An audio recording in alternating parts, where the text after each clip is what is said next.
Roy's countering. Percocet gets the knock. Oh, another one. Quick counter. The trade.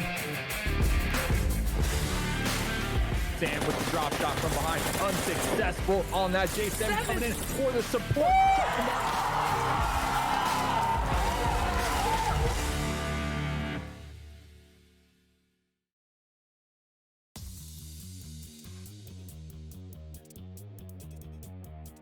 Oh boy, 4-day break and we are back at it again for some more European PUBG Mobile esports action. My name is Maxman, your fellow caster with another fellow caster of mine. That's going to be Imperium. How's it going, man? What's happening? How's it going? What's happening? Pretty good. I'm pretty good. I've recovered from dying at the hands of yourself during the group stage of PMCO. Oh yeah. And I'm back and I'm ready to kick things off for the semi-finals of the PMCO EU. I hope you got a big list of roasts for me that you're going to deliver throughout today or throughout the semi-finals. If you haven't, I'm disappointed, no, Imperium, okay? No, you know what?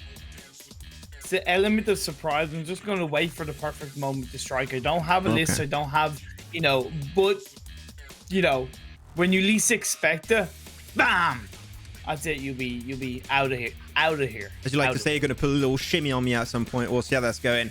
With that said, here is our semi-finals. So, last week we had 24, we had 32 teams coming into the group stage of the full split for European PMCO. And unfortunately, after that stage, we lost, very unfortunately, 8 teams. Yep. And now we're down to 24. And after the next 3 days, we'll be down to 16 going into the finals. So, Imperium, we're slowly, the filter is coming into action.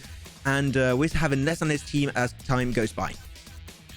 Yeah, and of course, the group stage, it was only, I think, about 7 points between 24th and 25th. So by no means is it going to be a huge gap. I'm expecting things to be even closer because when you really think about it, we've got 24 of the best teams in Europe. The action is going to be a lot tighter. So if teams are able to stand out amongst what is overall stronger teams, I'm definitely going to be looking at that.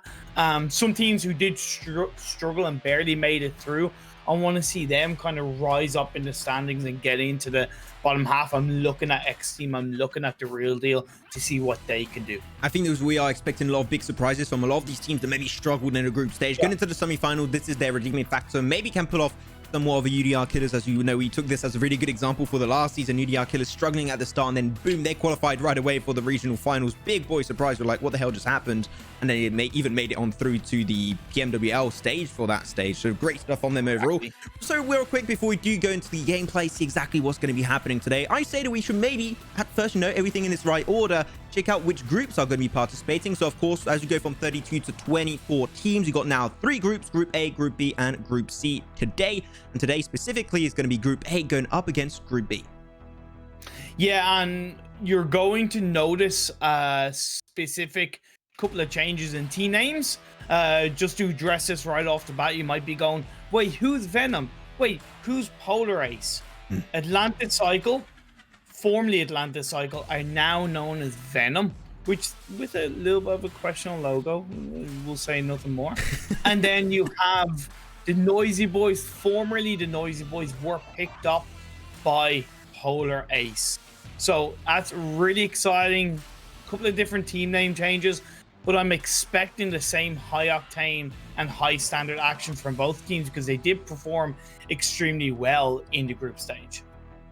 I do have to agree. Like they definitely got some really good results, and I'm really happy for the Noisy Boys getting picked up by Polar Ace. There's an organization I've known for quite some time, especially in the Call of Duty Mobile scene, and now they came over to PUBG Mobile, picked up Polar Ace. The Noisy Boys, as they now become Polar Ace. It's great stuff. But I'm gonna be disappointed by the old Atlantes Cycle, now Venom, if they do not take a chicken dinner and they do not say we are Venom. You have to do that. Is there like a binding contract? If you don't say that catchphrase, I'm going to be disappointed. Okay. Did you watch the movie, Imperium? Maybe you didn't. Maybe you don't get it. But that's fine. No, that's okay. It's a movie reference. It was Imperium. a terrible movie, wasn't it, though? No, it was actually a good one. It was actually a good one, Imperium. What the hell? Okay. No, because you're talking about the version with I think Tom Hardy, who plays Venom, if new I'm one. not mistaken. Hmm? Yeah, I think I the like it. I newest thought one. it was good. At least myself. Maybe I got bad taste, Okay. which is probably the case. But you know what? That's fair. We won't talk about that too much. But with that said, Imperium, we are now going to be also checking out the schedule for today, as we're just a few minutes away, really, from our first game and a schedule for today. No, we had 4 games. We were like, you know what? That was just not enough. Not enough to satisfy our envious need for PUBG Mobile, the European esports action. We want more. Always want more. And we're going to be delivering today with 5 games coming your way. 2 games of Erangel, as always. But now, 1 Sanhok, 1 Miramar, 1 Vikendi. Now you have to be consistent throughout the entire day to get those good results in. Yes, you overall really do. There's 2 less games in Erangel for every team compared to the group stage, and that is going to hurt some teams. Most notably, I'm looking at 4 Romanian Men. When you look at Erangel, they scored 91 points in 6 games. Really strong average. That was like an average of, I think, 15 points per game. But in every other map, it was 18 points, 8 points, and 7 points. Very weak in every other map. It might hurt them when it comes to the semifinals. Could definitely have a pretty big influence for them, so hopefully it won't hurt them too much. But you just talked about 4 Romanian Men. You know, we're just going to talk about a few teams left, right, and center as we just prepare to dive into this first game on Erangel. Once again, it will be Group A versus Group B. 4 Romanian Men, I mean, throughout the scrims recently, they have like night and day. I'm not gonna lie, like they have got so many chicken dinners or very close chicken dinner attempts also during the Pro U scrims. Once again, big shout out to Pro U scrims, allowing these teams to prepare not only for the semi-finals but also to this new update that came to Erangel. But overall, 4 Romanian Men, just to put a quick finish on that point, a big team that you want to look out for because they might just be the surprise of the semi-finals.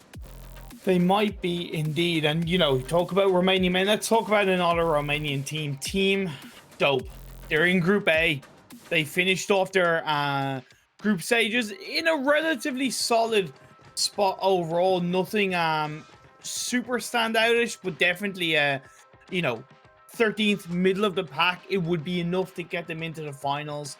I do want to see them step things up. I feel like there's a certain level of inconsistency about how they performed in the games in the group stages, but hopefully in the semis, maybe against stronger teams, we might see them be able to thrive off that and stand up against these stronger teams. I hope they're going to be able to do that. Like, I really do hope so. As you know, just as I'm checking on my screen, we're only 70 seconds away before our very first game of the day. Quick recap also for those that are maybe a little bit new to what happened to the, like, you know, in the group stage, which team were eliminated. So I'm just going to do a quick little recap of those 8 teams that did go out early on. So from top to bottom, in 25th was LAKONOSTRA Power going out, was also followed up with Universe, Romanian Squad, Magic, TSC Legends, Nox, V4, and also Karabakh Horses, which is very unfortunate for them. But you know what? At least they can flex. So they were top 32 of Europe, and I'm sure we'll see a lot more of them coming into 2021.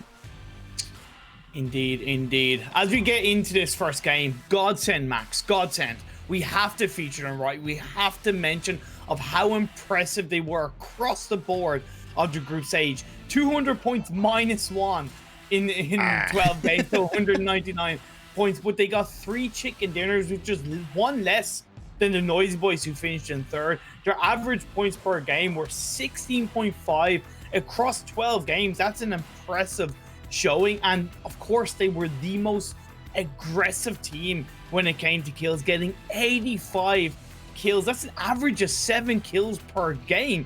Really strong showing for them. The thing is, can they repeat it in the semis? I mean, we'll have to see. I'm sure they're hoping for, and also all their fans are hoping for them to do also some really good results. But also another team want to keep your mind and also eyes open for, that's going to be the Noisy Boys, as they have been absolutely stomping into the group stage. They got some results that were really surprising. Polar Ace. Sorry, Polar Ace. There you go. It's going to be a little bit confusing. We might mix it up from time to time. We'll try our best to not do so. But hopefully all will be good, as Imperium. Not only are we kicking off the first game of the day, we are now kicking off the first Erangel 2.0 new era update PUBG Mobile European esports game. That is a huge achievement. And now we'll see how these teams are going to respond to this one. Arriba. Hamble. I don't even know why I'm going down that route, but we do see a plane path going from the east to the west, a little bit north side, so a bit harder if you want to land down the ferry pier area, if you want to land around the Primorsk, and even getting to military base, it is going to be definitely a little bit more difficult. But then again, for Team Dope, Time to Shine, GSG, it's a pretty fairly easy start for them. And what I like right off the bat from Team Dope is they are challenging inside games a little bit, or because normally inside games will go MiLOOT Power. Yeah, it seemed like they did challenge it quite a bit, but you know what? That's going to be completely fine. I think it's completely okay on my end for them doing so. I enjoy that quite a bit. But also, one thing you got to keep in mind, right, is that Carback Horses on the group stage, they actually got taken out, unfortunately, in the bottom 8. So you know what? That's going to be also free real estate in Yasnai Polyana for XTEAM. They know they're going to be contested, so they're just going to hold on to that pretty nice and easy. But I'm seeing GODSENT and Gun very close to each other down south in Milta. They'll have a little bit of a clash from far away, but I think that now they should normally separate each other pretty early on. They do. GODSENT tend to go a bit to the west of farm rather than the east of farm, and they will know Gunnar there, and nobody's gone to Novo, so that's going to be pretty safe stuff indeed. And Maxi, baby. Phase 1 circle, military island. It's not exactly certain, so it's going to make it quite risky for some of the teams in a row to rotate if they do choose to go down to the military island. For the teams on the west, it really isn't going to be too hard because there's a lot of space down on the southwest side because of that plane trajectory being quite heavily up north. There's no polar ice being played. You know, there is plenty of space. MVP aren't going to go too far down the west for now, so it shouldn't be too hard for these teams. I mean, you know, we did some pro scrims quite a bit for the past few days, actually every day for the past few days in between the group stage and the semi-finals. And like the circles, I don't know what happened in its recent new era update, but the circles are absolute bonkers. I don't know if you could choose another word instead of bonkers, but the circles are so damn insane that I wonder if the team are going to be able to react to them, like most of these circle shifts, like accordingly, because they can be so unexpected now. There's definitely a few elements that have changed with the new algorithm of the circles that I've kind of noticed straight out. One, we have experienced a more water-based end games.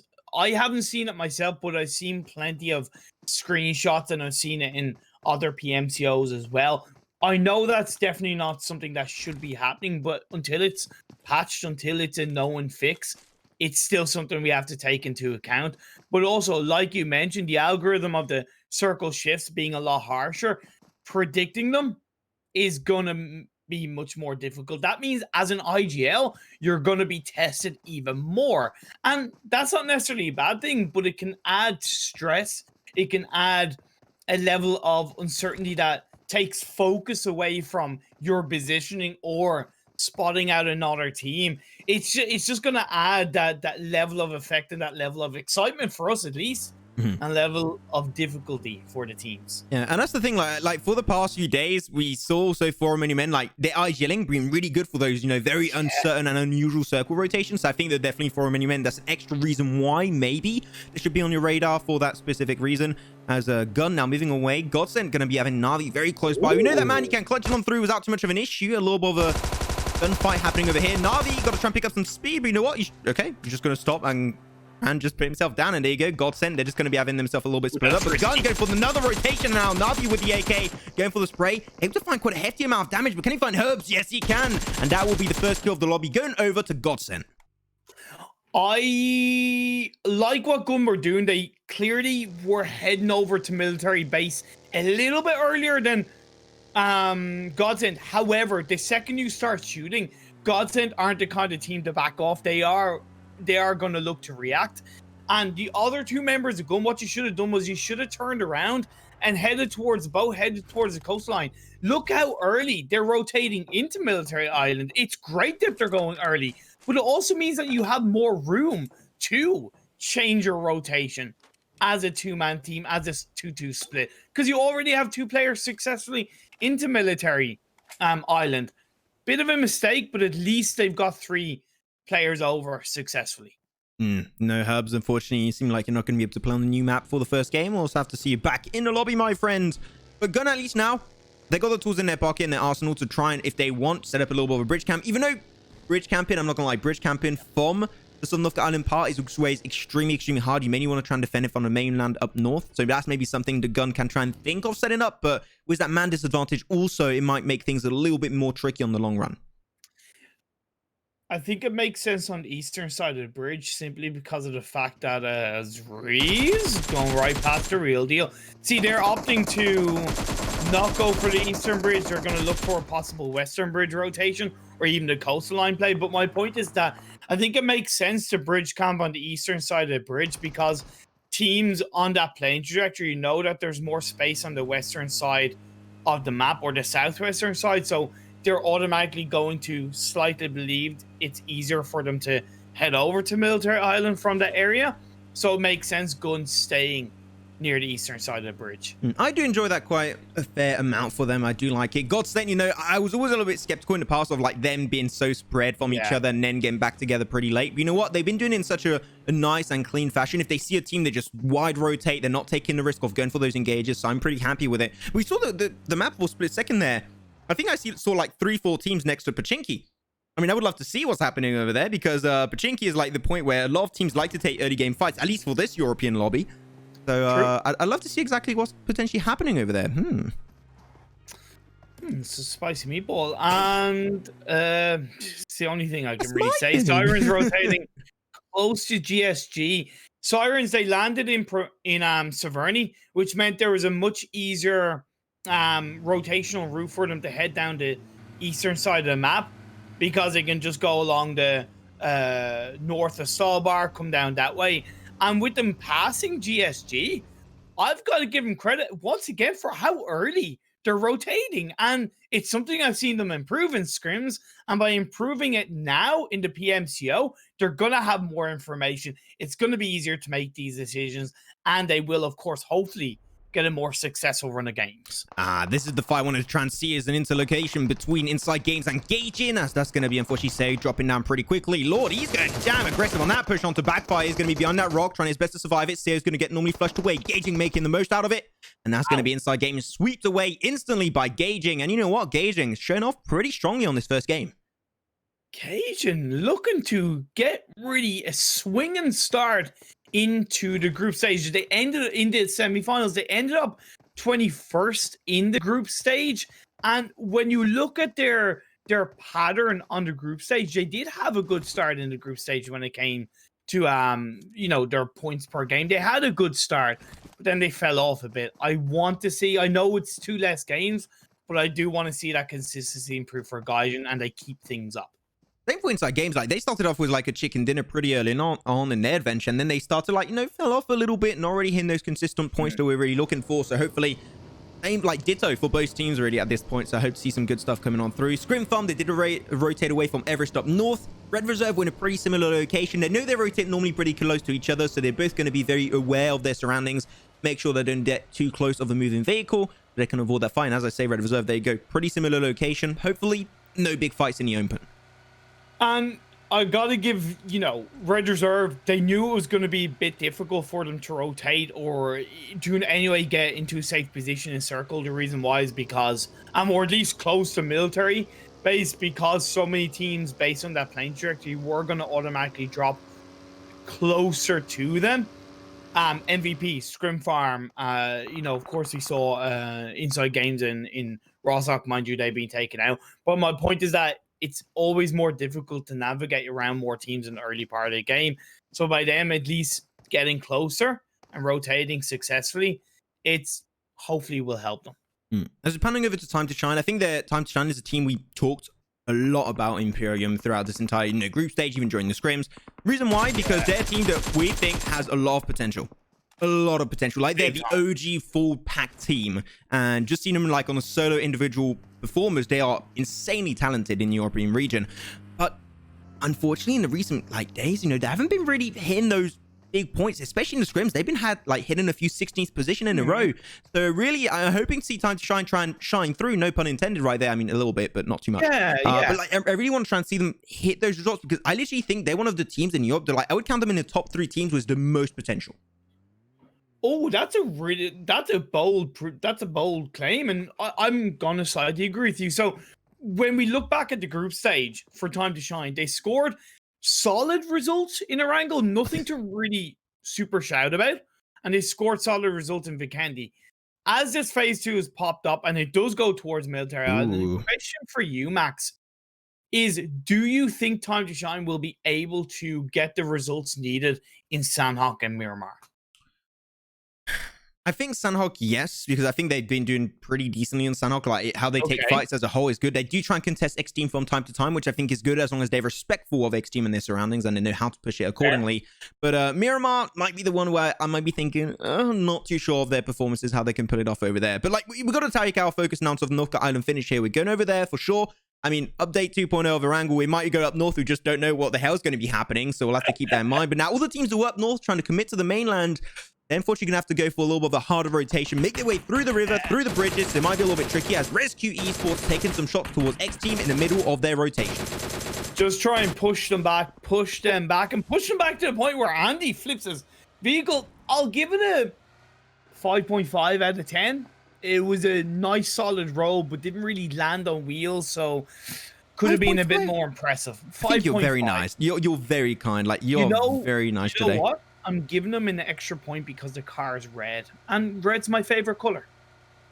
Red Reserve. He likes Red Reserve. Oh, my God, Imperium is biased. Oh my lord! It all makes sense. Well, talking about Red Reserve, if you notice, they went for Primorsk rotation, and they're looking to take a boat from Primorsk and head on over to Military Island. I think that's a very clever move. It makes sense. They're doing it relatively early as well. So I think it's going to set them up coming into phase 3, maybe phase 4. I do agree, like, especially in the last few days of the group stage, even in the scrims, they've been reacting to circle, which is a lot quicker, which is something that I think in the past, especially in Spring Split, was saying, like, what the hell, Red Reserve, you're rotating always so late, what is going on? They have definitely improved on that, and especially at the end of the group stage, so I do think they've definitely improved themselves. As the Sirens apparently going for fishing, you know, trying to put the line out there, trying to find a few players of Time to Shine, get a big mackerel, big baby shark or something. You know what baby sharks does, Imperium? They go do. You got the idea. You know what? I respect the attempt, Imperium. Thank you very much. You know what? He's a bit confused, but he's got the mentality. Oh, it's like baby shark do. Oh my God, no. Can we move on? Like, What is that not what you were talking about? This is cringe simulator, Imperium. We're happening so far. What were you talking about? I was talking about that, but like it wasn't the right tune. Yeah, but I wasn't trying to make it in the obviously right tune because I can't sing. Oh my God. Okay. And it's not like I have it on my playlist. Actually, I do, but don't. Anyway, fine. It's our secret, yeah. Oh, wait, are we live, Max? I think I thought that was pre-recorded and edited, but anyway. Okay, with that said, over to another red vehicle. So that's your favorite Imperium. It's going to be GSG Europe as a professional. I'm talking about sharks. It's a shark. God damn it. I was trying to move away. I was about to say, I was like, no, this is too long. But yeah, GSG Europe. No, they picked up. Oh my God. Okay, you know what? Take it, Imperium. I'm giving up. You kind of deserve it, but anyway, Resq, they're rotating close to the western bridge. They're taking their time. Good thing is that there is a little bit of space in front of them. However, there will come a point where they will hit a bit of a brick wall. In this case, it's XTEAM. XTEAM, the brick wall of the lobby. Bricks are red. Okay, no. Conspiracy theory everywhere, guys. Are you saying like Illuminati or something? Yeah, I mean, we've got GODSENT in the lobby, and their logo looks like an Illuminati, like, you know, logo. So you know what? Maybe this is all GODSENT's fault. I'm gonna blame them. But Resq coming over on the coastal line. XTEAM gonna be pretty close by. But I think that now some teams up north are definitely taking a little bit too long. So I think we might have a lot of teams swimming through to make their way over in Sanhok Island. I did find it interesting, you know, kind of talking a little bit seriously to what we saw between Sirens and Time to Shine, that they both decided to swim across. I get Time to Shine, but Sirens, in my opinion, you should have an idea. I don't know if they saw all the bodies of Time to Shine, but I think it's a very risky move that they've opted to go in for that. Hello, Linu. She's over there peeking out. Jody, especially also from the compound. Like, they got so many angles, ScrimFarm. And I'm surprised they haven't took shots yet onto XTEAM. There you go. That was going to be ensuing. They're taking the early engagement. Andy actually showed himself to Jody behind him. Jody not taking a shot from there? That's surprising. Jody should be able to find Andy and Zombie together. That should be super easy for him. I'm surprised he's not able to find those knocks. Also, as far as I know, he does indeed now. go. As far as I know, it wasn't Lenu that fired the shots towards XTEAM as It was well, Jody. which is even better. Yeah, it was Jody. But like talking about Jody, he was able to find Andy. So you know what? That's what I wanted to see. That was greatly done. Happy about him. And now he put a zombie back inside of that container. The container is actually really good in case of these teams do set up a really good location to defend from. So ScrimFarm, I think, really good setup. But the circle going up northwest and Bloodline, you know what? Boom, dead center. Look at that bullseye. Dead center, but it's not going to be easy because it's open field. It's an plateau. open area, and you really have to be together as a team to make that work. GODSENT seems to be heading right towards them, so we'll have to see how that pays off. And with that circle shifting to the west, that's going to put more pressure on the teams that are on the eastern side, like Time to Shine, like Sirens, who've both rotated or swam to Nova. Oh, Luna's going to be found away, but I beg for mercy on the M. Oh, there's Nate coming on through also. They want to try and confirm that kill on Lino. And what? They're going to be able to find it. 1-2 on Pekka. Also, XTEAM able to make themselves out of that pinch. I like it. That's really nicely done. But they're going to try and maybe just force their way through. I mean, why not? You got yourself 2 knocks. One of those knocks is actually confirming to a kill. Just force it. Yeah, breach it. Go aggressive on ScrimFarm. Take control of that western bridge. I like what XTEAM are doing here. Oh, but nice mini 14 shots by Jaja. Gets close, but no cigar. Has to cover behind the rock as he does take a bit of damage, Max. Yeah, they know already from Jaja and Jody taking the shots, so their ghost going to be in front of them and also on the left side of the bridge, so they know where exactly they have to focus on. But I just want to talk about real quick this new update on the map, right? You can play the coastal line actually a lot better. Reason why, they added a lot more rocks, so you can hide behind that, even though I would not recommend it. But if you are forced in that situation, a lot more rocks and terrain, you can actually play around and defend yourself from the coastal lines. You know what? Swimming is not all that risky anymore. It is still risky, but not as much. Yeah, I agree. By the way, with ScrimFarm, Lenu did make that mistake. The second she chucked her grenade out, she automatically exposed her position. She should have repositioned, maybe even going underneath the bridge. She might not have gotten the vision, but she definitely would have saved herself from getting knocked down. She could easily have joined back up with, as far as I know, Jody. So that was definitely a poor mistake, and we saw Pekko get knocked as well at the same time, which put ScrimFarm down to 2 players. I'm going to even double down on what you're saying. Like, they even had 2 players on the mountaintop behind, right? I mean, Pekko did go down eventually, but they still had Jaja that was back behind, and he was the one gathering the information. So really, they didn't really add too much from that location. But now they're going to have Jody just rolling away into the distance, into the horizon. Or maybe not. He's actually going to go back into the landscape. As getting shot from, I believe that's Bloodline. Once again, they were just pinpoint central on the circle, and they're going to try and take control. But once again, you said it, this is a plateau area. It might be contested later on down the line. Yeah, and even though XTEAM have had one of their players go down, they've walked away with 3 kills. It's ScrimFarm down with 1 player as well. So it's not looking good for the ScrimFarm boys and girls. But of course, with this kind of circle, they could still get a strong result. Gaijin getting closer, Red Reserve. They are looking to reposition. Is that a little bit too late as the blue zone is closing? Yeah, they have to make their way to the edge of the circle. Maybe they've done the relevant scouting to get into there. I was about to say, I'm pretty sure they did scout. They had the high ground position. They've got a few nice scopes to look onto those compounds. I think it's pretty good. They do have a Dobo down below also, so if they really wanted to go for a really safe rotation, they could have gone there, but they just want to push a little bit more into the circle, so they're not quite on the edge of the blue zone onto the end of phase 3. Phase 4 is going to be coming up very soon, and seeing how the circle's been shifting for the past few minutes now, I do think it will be tending to go on the coast, you know, maybe the northern side coastal line or over to the northern mountain / hills. I think that's where it could be ending up to. But especially look at the location of Team Dope. Like, they added containers, like little areas to defend from. It's so good to snipe from here now. It is, and that was always a risky open area. Very valuable if you could hold on to it, but it was always risky. With the added containers, the added little coverings, it's so much better hold down. The only bad thing in this situation with this circle is that it has shifted back over to the west. And this is what we talked about, right, Max? We've had shifting circles to the east. We've had shifting circles to the west. The unpredictability for these teams is so much harder. The good thing, though, is that Venom, Gun, and Bloodline, they're all looking pretty solid inside the circle. I mean, not only the circle, you got to keep also in mind the military base has been modified also pretty damn heavily. So do the teams know what happened, how it's been modified? Like, not only the textures, like, got to say, looks pretty damn fancy right now.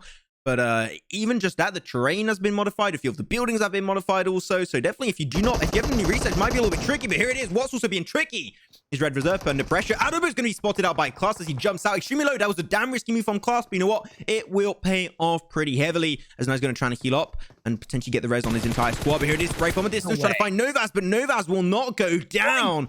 And now Lord is trying his best to push it on through. It's going to be a 1v1 between Class. But I think Class is putting off the res onto Novas. And now it's going to be turned into a 1v2 Imperium. That could go against the grenade is being cooked up. Is that going to connect? Kaylas does wrap around. Class going to be holding off to the right side. Oh, yeah, no. Lord really trying to think how he can potentially approach this one. Going to go for the flush. Yeah, there you go. That's where we want to try and see confirm all those kills. But no, Class gets overwhelmed. And that's... Whoa, Lord able to take... Wait, did the nade get the knockdown to Novas beforehand also? I didn't even see the nade if he got the knock. I believe it did. Oh, no, actually, no, it didn't. But because Kaylas was in some way on the other side, not with his teammate, Lorab was able to just shut him down, and then he got the final blow on the Class. It was something where, to be honest, Class should have gone for the killer blow onto the last remaining player of Gaijin. Gaijin, he was running out in the open. He was a sitting duck, but Class went for the res. I get it, but sometimes it comes a point in the game where you got to take your opportunity, you got to take your chance. And he didn't, and they paid the price. Nobody has yet took control of the northern buildings of military base, which are, you know, the U-short formed buildings. No one's really took control of that area. I think that could be really valuable because you've got a lot of little windows to peek from. It's very unusual, and it's hard to know where teams will be coming on by. But Resq, they're pushing from the northern side. 4 teams currently up there. Bloodline could have a little bit of a third-party engagement, but here it is. They're pushing onto the real deal. They took 2 members down.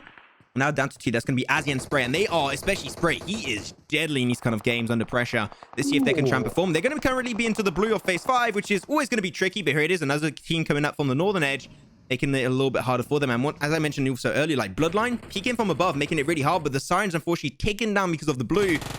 This might be really hard for them. But Resq trying to make the most out of it, confirm the kills while they still can.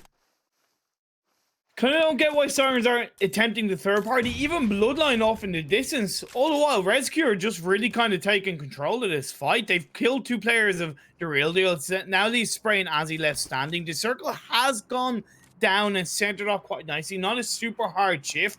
It does really favor GODSENT. On that north 50% of the circle, they've nobody around them. Yeah, GODSENT now, they've got to try and take control. Could be contested by GSG Europe. We'll see how that's going to be standing as Sirens get obliterated by Resq Esports in the blue. Unfortunately, that's what happens right when the circle keeps going away from you time and time again. They were going to struggle. Eventually, they get taken out in 14. 13 teams remain in the lobby.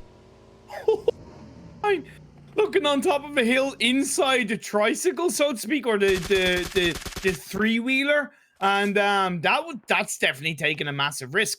Of course, using that vehicle, you're automatically alerting Resq. Resq will still want to eliminate the real deal from behind before they move, because you can have the fear of being stabbed in the back on your movement, but they're choosing not to. They're going forward. Oh, here it is, Resq Esports. They know it's going to be tricky to get through Bloodline. They have to take the fight to make sure they don't get backstabbed later on in the game. But Bloodline, they're going to see shot from the backside, I believe, by potentially GSG Europe. Actually, no, GSG are taking a fight versus GODSENT. I'm going to have also Venom go for third party. Yeah, GODSENT just got taken out.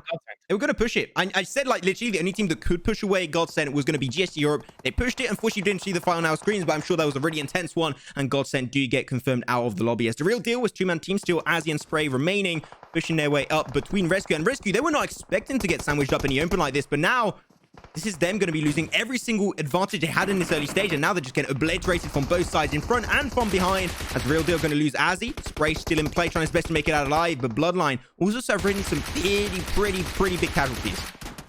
Yeah, I said that about Resq. You got to confirm what's going on behind you before you look in front. Whether or not the blue zone is about to close in. It leaves Moon on his own. He's prone down Bloodline, looking to still take control. They have to move in, though. They have to go down that massive hill, which is going to put them under so much pressure against the likes of GSG, even Venom, who are just on the edge of the circle down on the south side. But look at all the teams dying, going down to the blue zone and each other outside the circle. I think Gaijin right now have a really good potential. They got the buildings that are a little bit higher up than the other buildings down south. They can peek a lot of information and go for the sprays, even just steal a few kills away. I think Gaijin, if they take control, they can do really good with gun. But now going to see Moon confirming that kill potentially on Alan. Kapahara trying his best to survive it, but he's going to be in the blue also very soon. This is a tricky time to be a Bloodline fan, as they might just get eliminated by Moon. I saw that nade in your hand. Are you going to commit to it? Show me your nade skills, friends. Show me. Channel your inner Marley. I know he's down and out of this lobby, so it's an even better time to channel it. GSG, they took down GODSENT Max. Now they have the northern side of the circle. It's hilly area around them, so they have to kind of somewhat go downhill. Managing that in phase 6 is quite difficult. The benefit is that they do have a full squad. The only issue for already GSG Europe right now is the fact that if the circle does go just a little bit down south, they're going to be on the slope, and that's going to make them easy pickings for the teams down south. Exactly. That is where the risk is at for them. And let's see if they can try and control it. But now here it is. Kamara taking a spray onto Bloodline. They get a knock down onto Kapahala. Allen left extremely low as Moon has been detected too soon right now for GSG Europe, but now he's going to go for the run for it. GSG Europe, there's no way they do not see that. GSG Europe, you have to see Moon. He's down there. There you go. Go for the spray. Confirm the kill onto Moon. That's going to be Resq Esports eliminated over in 9th. And now 8 teams still remain, but down south, once again, you have 6 teams still alive down south. What is going on, Imperium? This is absolute hell. And that's where GSG also did what they needed to do in terms of taking down the people that they could behind them. As time to shine, that's going to be Daddy knocked down, and MVP also holding down on the south. Yeah, down to 21, that's going to be Tika. Every time MVP got only one player remaining, I always have the impression it's Tika. Poor guy, no friends. So we'll see if he can try and make some big influence despite being a one-man army. Bees on edge where really up north they could take the kills pretty easily. Here it is. Nate chucks on over between XTEAM. Finds Beg for mercy. Swave going to be making things happen for Time to Shine. As Time to Shine still 2-man team trying their best to push on through. I said I wanted to see some good results from this team. Might able to do so as that grenade from Swave gets the knock and gets to confirm. Greatly done from Swave.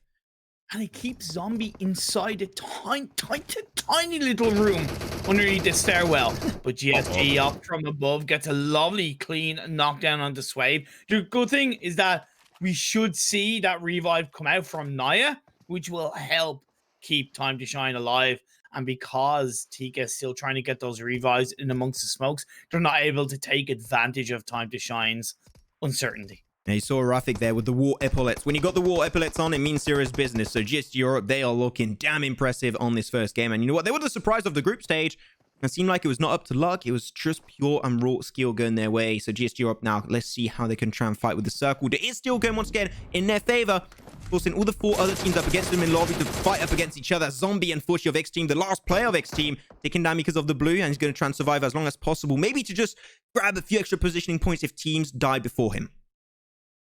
Blue zone's closing in. Zombie will most likely go down. Gun knocks down Time to Shine Swave, but not before GSG comes in with the VSS. Late stages of the game, silent but deadly, taking control. Yeah, the circle. I mean, this is a GSG circle if I've ever seen one. I know what they're going to be losing the last play. I believe it's Tikov MVP Gaming. They're trying to try and go for the last kill. I mean, it's 4 players alive and 1 player remaining against them. So why not try and take an extra kill for yourself? They're not going to be get it. The blue zone is going to be claiming literally every single soul in the south. And that's going to be potentially one of the easiest chicken dinners we've seen yet, going over to GSG Europe. It was standard business as usual overall.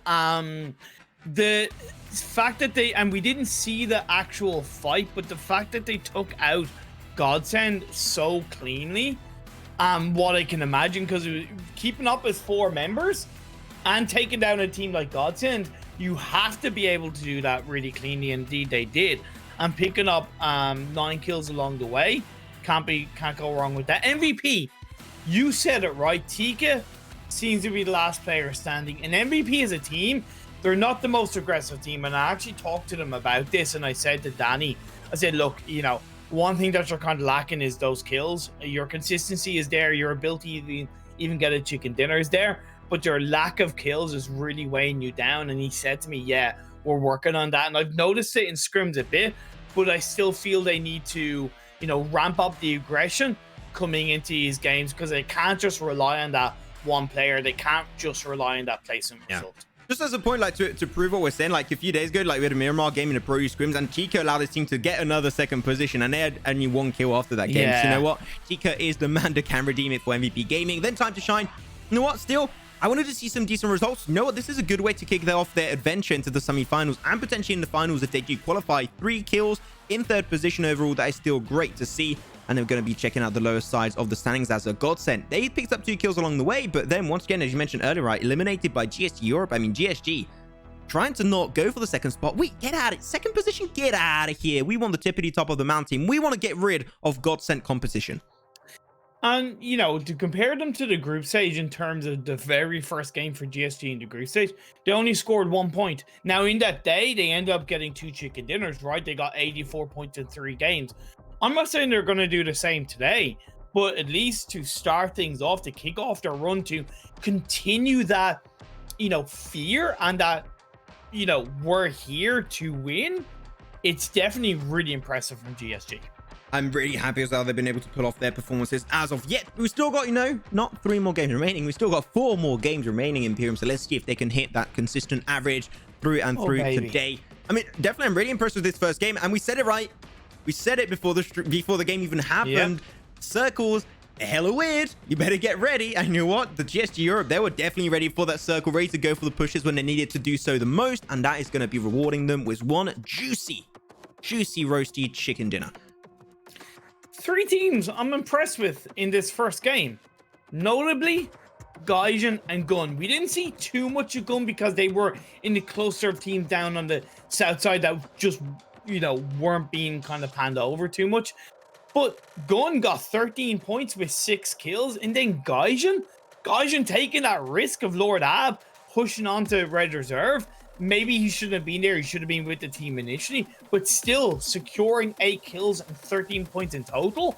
Compared to how much these 2 teams kind of struggled across the group stage, it's really nice to see that improvement. And then following up with XTEAM on 14 points with 6 kills, it's just nice to see them come into semifinals and pick things up in a much better way. I think this is definitely a good first game. I'm really happy with it. Definitely a way better start than we had into the group stage. It was just a little bit, you know, a few little things maybe to fix left, right, and center. But overall, this was a game that was really hard to play on, but some fairly good responses from the Northern team specifically.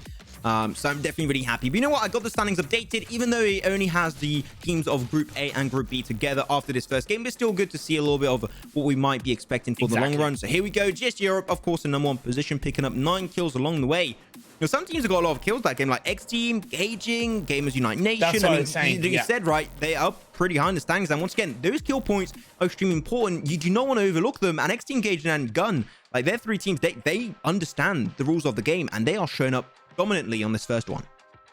They are, but I also want to say that GSG realistically could have asked for a better game 1 result in comparison to every single other team. Oh, yeah. Nearly double the points of second place after 1 game. Talk about creating that cushion. I know, look, you know, this is a semi, so we'll lose 8 teams down at the bottom. But when you really think about it, you know, that's still going to help them when it comes to GODSENT trying to climb back into it, ScrimFarm trying to climb back into it, Polar Race when they play coming into it. That 14-point gap ahead of second place is really stonks. They stonk. Oh man, I like it. I used to say stonks all the time as the meme, and now Imperium knows picking up. He's really good. I'm the teacher, and he's learning the memes a little bit, even though sometimes he does suffer my meme wrath, like today on Twitter. Hey, sorry, Imperium. Don't know what you're talking about. Let's just Twitter go to the bottom of the standings. Inside game, Sirens are deserving ScrimFarm. Down in the bottom half, not a good game from all 4 of those teams. Yeah, very unfortunate start for them. Wait, actually, I'm not on the low sides of the standings. What is going on? Oh no, wait, I did an oopsie on my side. Did you do boo-boo? I did an oopsie. Did you add the same thing twice? Maybe I did. Just maybe. So give me a hot second. Are you stupid? I think I am Imperium. I think if you didn't guess that by now, that I was a little bit slow and maybe no. You know. I just wanted to reaffirm it live on broadcast for everybody. I appreciate that, Imperium. Thank you very much for trying to make things right. You're true friend. There you go. Here are the standings. That wasn't even karma, by the way. That wasn't even karma. That's the thing. I haven't even begun yet. Oh my god. Wait, trying to update the stand. Wait, why the low side? Oh, there we go. The lowest side of the standings are indeed updated right now. Oh, we go. We fixed the broadcast, guy. Well, I fixed it. And now, yes, ScrimFarm in 13th, 14th will be Red Reserve, 15th Siren, and last position will be Inside Games. Imperium, stop laughing at me. My feelings are extremely hurt right now. Really, really sorry to hear that. They're not. No, he's not. He's lying. Look at that face, guys. You know he's a liar. probably the team that suffered the most in that game from 13th to 16th was easily ScrimFarm, because they were one of the first teams to head on that western bridge. They had potentially positioned themselves to push in onto the XTEAM or stop XTEAM from pushing in. But again, I pointed out during game, the position from Lunu was great to get that surprise attack. But if that surprise attack isn't successful, you back the hell out of there. You disengage away. They had the vision where they were able to know roughly where the XTEAM players were. You could easily move down on the underground part and then join up with the rest of your team. But she didn't do that. She paid the price. PECO then joined and got knocked down as well, which was, you know, they're so close to each other. Yeah, unorthodox for PECO as well. He's not normally like that. And even off the back of what I've seen from ScrimFarm on the way they communicate, because I've seen some clips and stuff, that was also quite weak, because normally they're very concise on what they want to do, whereas that clearly looked uncertain. And yeah, they definitely didn't have a good showing. I think it's definitely important to have like those roles specified before going into a fight, so the entire interaction is a lot smoother. I think that's something maybe that they can work on going into these games. But there you go, that's game on in the books. GSG Europe, congratulations on your first chicken dinner into the semi-finals. Really good showing from them, and I was not expecting any less. With that said, myself and Imperium going to go for a short break, Reno, and we'll be back for game number 2. We still got 4 games to go. That's a lot of PUBG Mobile Esports coming your way, so I hope you guys are nice and seated. Get that popcorn, get that drink, get yourself nice and comfy, because you're going to need that, because boy, we're gonna have some nice action coming straight up. With that said, break time, and we'll be back shortly for some Sanhok gameplay.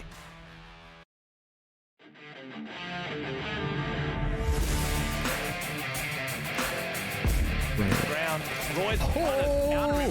Percocet gets the knock. Oh, another one. Quick counter. The trade.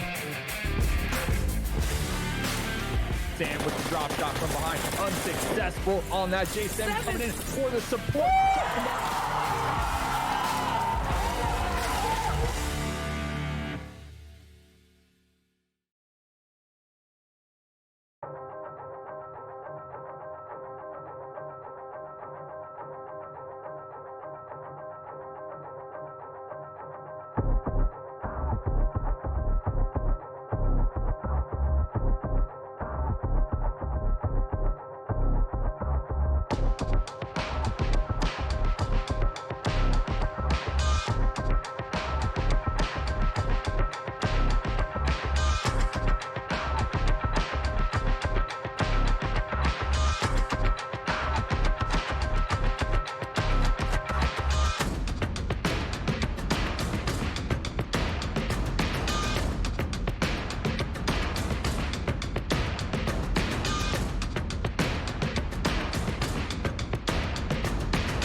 boys. Oh, Percocet gets the knock. oh, another one. Quick counter. The trade.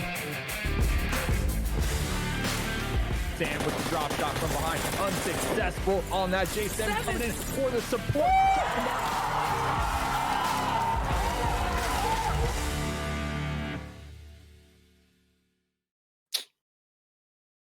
And we are back for our next game. It's gonna be, of course, Sanhok, the good old jungle map that we all know and love, especially in Pyramid, because you can say welcome to the jungle. We got all fun in that game, as he likes to do every single time. With that said, Yeah. it's not a roast. It's a compliment in Pyramid, because I know you like your old person music. But it's cool. Guns N' Roses, baby. Here you go. Is that their sign? Is that like gang sign? No, that's the universal heavy metal sign. Oh, okay. I am completely uncultured in that sense. The only thing I know is like Lo-Fi Girl doing her homework. That's all I know. With that said, Imperium, let's go away from musical references and let's reference what the hell is happening in this tournament so far, because that was one bonkers of a first game. Going over to GSG Europe with 9 extra kills going in their back pocket. 29 points in total. I mean, what a good start. You said it earlier at the end, right? That's like the better start they could have ever asked for. Really was and really is, so to speak. But coming into the Sanhok game, you know, you touch upon Time to Shine's potential to get some strong results in Sanhok. I would agree with you. But based on this lobby, ScrimFarm, they are the team that scored 35 points in the group stage out of 2 Sanhok games, followed by The Real Deal with 31 and GODSENT with 29. So those 3 teams are definitely sitting pretty strongly when it comes to the Sanhok mount.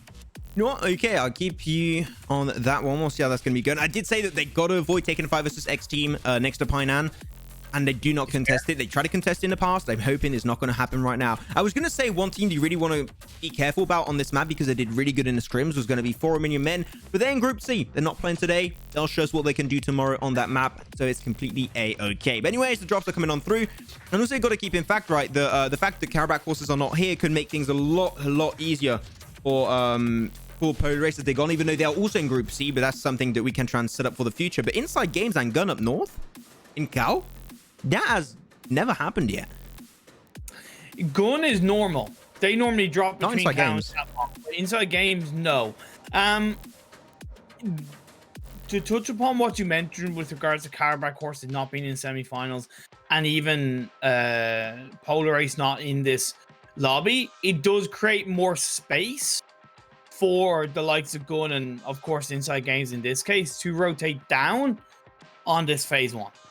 I mean, Inside Games, this is maybe a little bit risky for them. They really lost Dale right off the bat, and they went out in 16th position last game. Great grenade on Herbs, though. That's going to be great. You know, Herbs also last game got eliminated. He was the first kill of the lobby, so you know what? Let him play some PUBG Mobile, please. Let him play some PUBG Mobile, and let's see what he can try and do from there on out.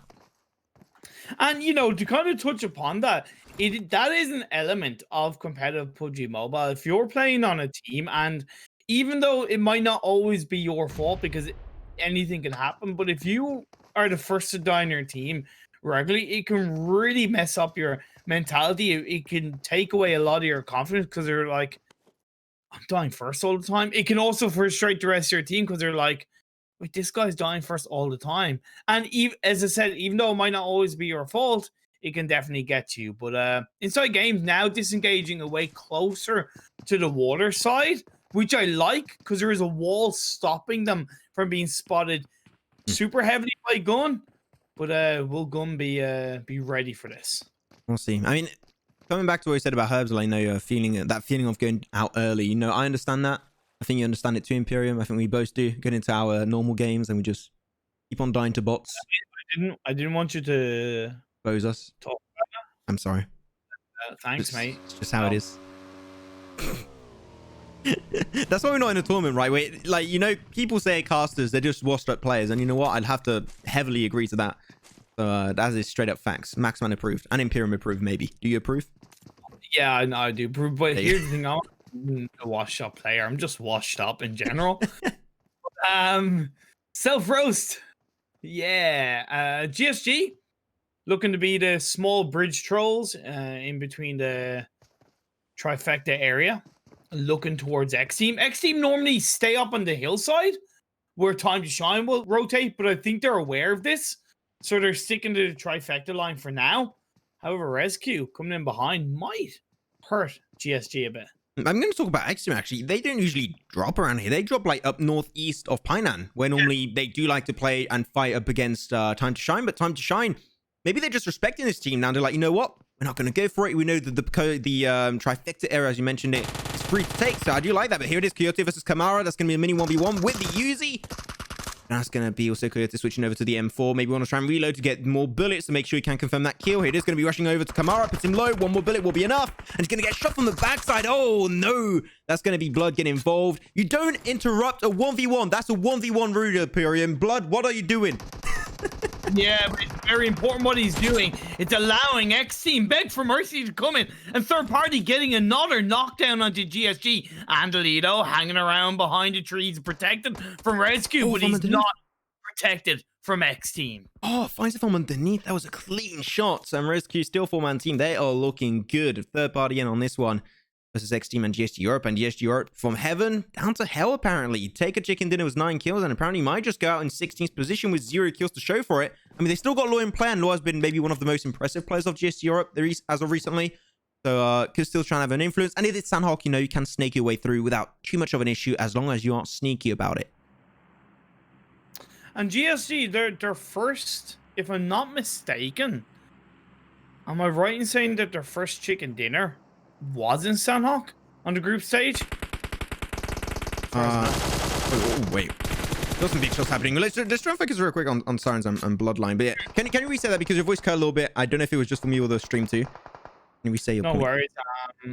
We see Luna again taken out. I will repeat that in a bit, but Bloodline, they're using the high ground advantage to really push back Sirens. I think Sirens should be aware that Bloodline land around that area or come in from the east. So I kind of don't get why they're not on the western side of Quarry, especially considering phase 1 is so nicely centered on the mainland. So I think positioning for Sirens is a little bit weak coming into the early game. But to go back, yeah, just GSG, as far as I know, in the group stage, their first Chicken Dinner was in Sanhok. I believe it was, yeah, indeed. Like, they got themselves a really good streak, and I think they kicked off the streak with the Sanhok games. I think that's pretty clean from them. We'll see if they can try and maybe make the most out of that Law play and just surviving barely. But we saw, you were talking about Sirens playing around, you know, Quarry overall. I think it's not that bad of a call, and I'm going to explain why. You know what? I'm going to be doing like a little thesis over here. Main reason why is because Team Push are on the lobby, and Team Push are in team that like to play on the western side of Quarry. So even though there are a lot of other locations to go for, if you know that Team Push is not here and that is your game plan, I'm not going to go against it. As long as you know when to rotate away from it and you're respectful of teams around you, I don't think it's that bad of an idea. You're dead right. With the caveat that they should have known that Bloodline were going to be coming in from the east. Oh, yeah. And that's where they got caught out. And it's... You're dead right about Team Push not being in the lobby, therefore they have more space. So if in theory they have more space to utilize the western side of Quarry and stick more closer to the center of this phase on. However, it is what it is. We will move on. XTEAM picking up a juicy 2 kills in the early parts of this game onto GSG Europe, making that trifecta area work really cleanly. And if you look at how they have themselves spread out across the trifecta, they have one player in a different building, which means they're able to get so many multiple angles down south to the west, to the east, and to the north. A really passive early stage of Sanhok, really. Not really much to mention to as of yet, but I just want to talk real quick of the trifecta area that was held by XTEAM. XTEAM so far, they were holding on that location, they're just chilling around, taking a few shots potentially towards GSG or opening him down to new one player now, which is Law. But we know that because of how the phase 1 circle popped off, there's a big chance, and I would say like almost 99% chance is going to be shifting over to the eastern mainland of Sanhok. I would say here, is the trifecta that valuable? I would maybe start rotating away from it on phase 1 just to get a little bit closer to facilitate rotations on phase 2, phase 3, phase 4. Yeah, I really agree. Totally, especially because they've been there for quite a while, so they should have been able to extract some level of information. Talk about some level of information. Lanu's gonna get dropped, caught out by Red Reserve. Nice, cheeky knockdown, what should be converted to a kill. I don't know if Victor can really find the angle, but you look at that, you can see on your mini-map top right, it is one sneaky player of ScrimFarm trying to find that off angle right behind Victor. And you know what? He's so focused on finding Linu and confirming that kill. But maybe he'll just be surprised from beyond. And I think the angle is going to be found very soon. Victor, here it is. I mentioned it. Victor's going to get sprayed down. That's Jody coming from the backside. And now he just can't go for the kill confirm. And now that's why you always got to be respectful and holding on the other angles, because now Victor's put himself in a really dangerous position. But I've also got to think, why the hell wasn't Jody able to confirm that knockdown? It was a clean pickings, clean and clear, but definitely not under control. MVP going to get close to inside games as the next phase is about to pop up. It's going to be another kill for going against inside games, putting them down to 2 players. And what? Phase 2? Not a crazy shift. I know it's Sanhok and I know it's only phase 2.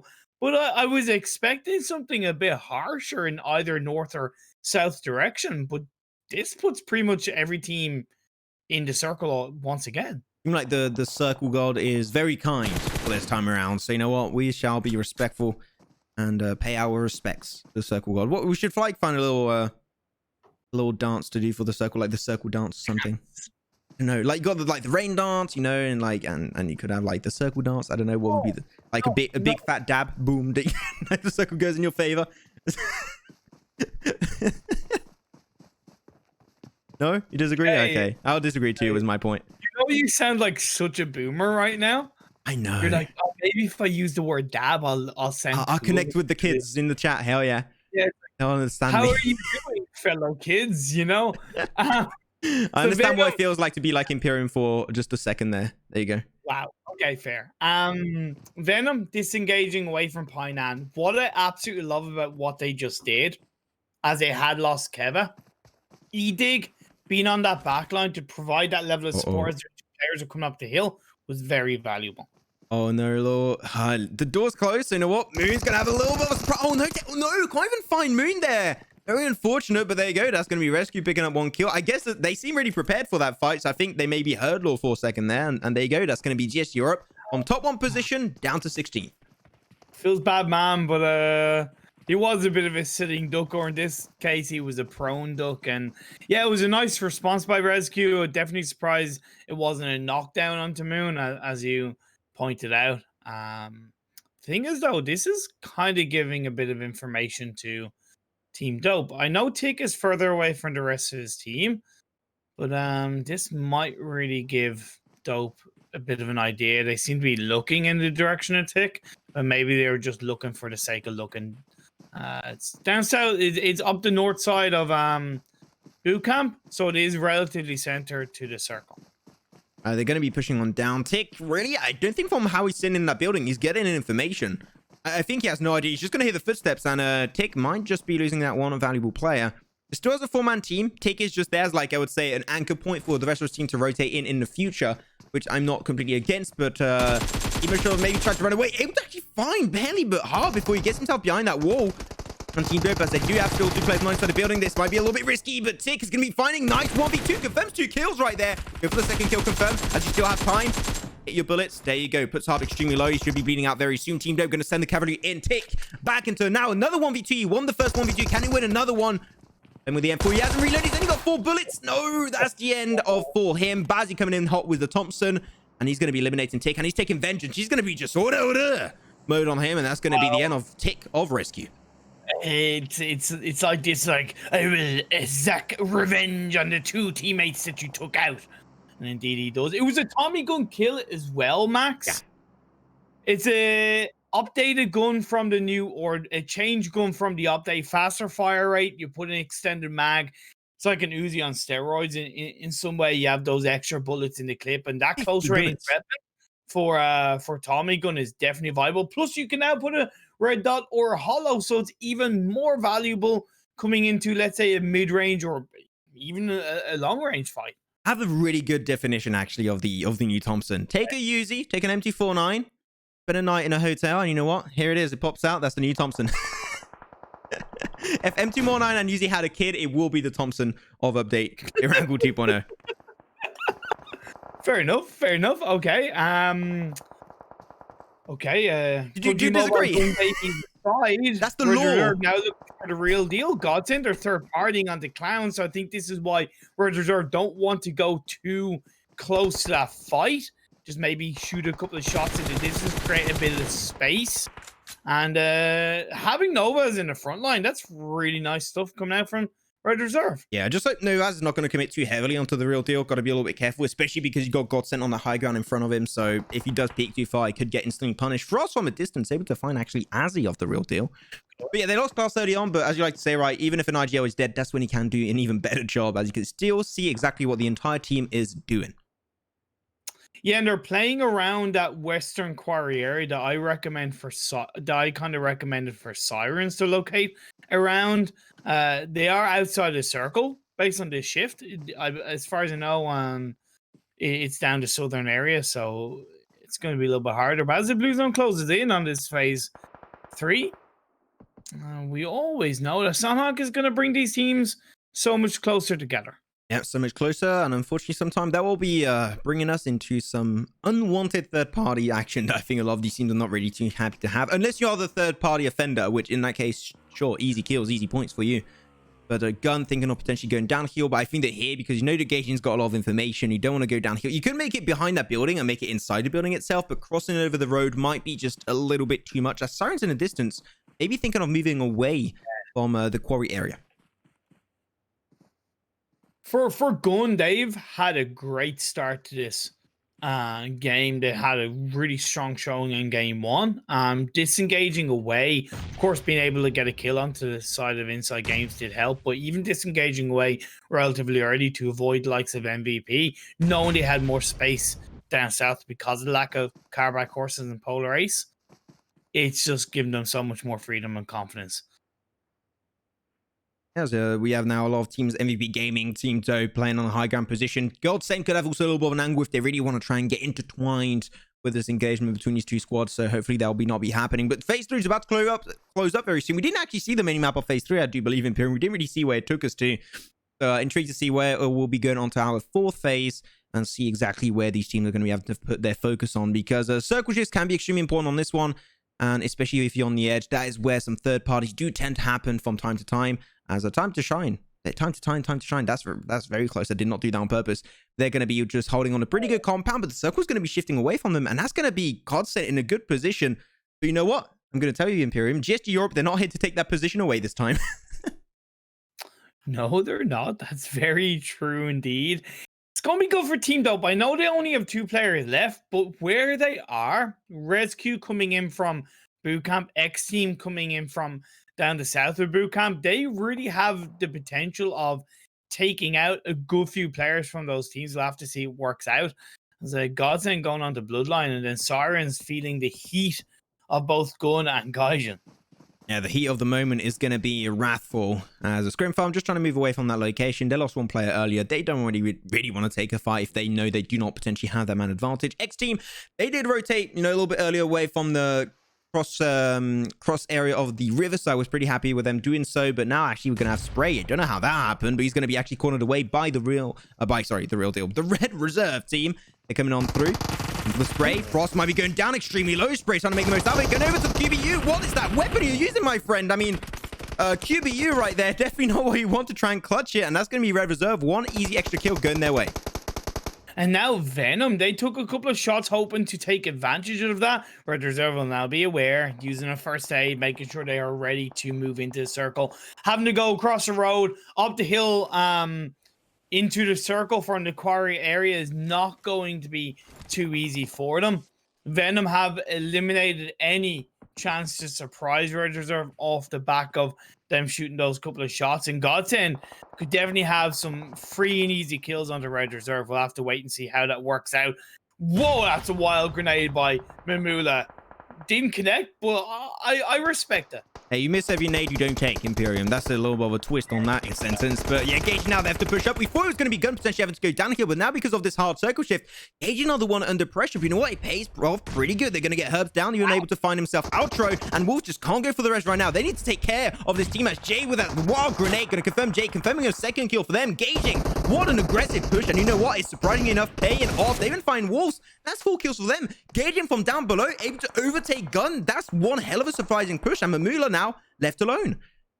That's the way you take a fight uphill. That's the way you push up in a team. You don't give them room to breathe up on top. You push in as a full squad. They were taking the brunt of the blue zone if they didn't move out. And the fact that they've done this so aggressively is even better coming into the next phase. They Bloodline down below. Mamula gonna strike while he has a chance. Oh, confirm the kill while you still can. Oh, unfortunately not going to be doing it. Yeah, go. Confirm the kill. There you go. Able to find it. There you go. Because you know he's a solo man. When a man army, he might die extremely soon. So you know what? You want to confirm those kills while you still can. Smoke will be coming on through. I like that smoke. Denies visibility away from Jay. Or that grenade. Little bounce, a little bit more straightforward. And that would have been the end of Mamula. But now Gaijin trying to rethink how they push on through. The circle's really close to them. So they don't really have a long distance to run to. If the circle had shifted further away, I would not have recommended going for that revive, but because it's relatively close by, getting that revive, keeping yourself up as a two-man team is going to be very valuable in looking to take down the last remaining player gun and get into the circle. We do see on the kill feed Venom onto Time to Shine, XTEAM onto Time to Shine as well. So a little bit of a pinch for Time to Shine. They're trying to hold on. Yeah, a little bit risky. Bloodline, they're pushing up. They already picked up 5 kills in Imperium. They are looking nice and dandy. They had the circle going to the advantage first game. Really couldn't make the most out of it to rotate up against GODSENT. But now they are going to be pushing towards this team of GODSENT very closely. As now XTEAM and Resq, they were close early in the trifecta area. And they meet once again and try and take the fight. Andy going to be put pretty low. That blue zone might just take him down. First day's going to be close one. And he does go down because of the blue. It's such an unfortunate run of event for him. Resq might just die because of this blue zone. As Circle just keeps on running away from them. Resq do indeed get eliminated. And that's going to allow XTEAM to easily make it on through the southern west side of the circle.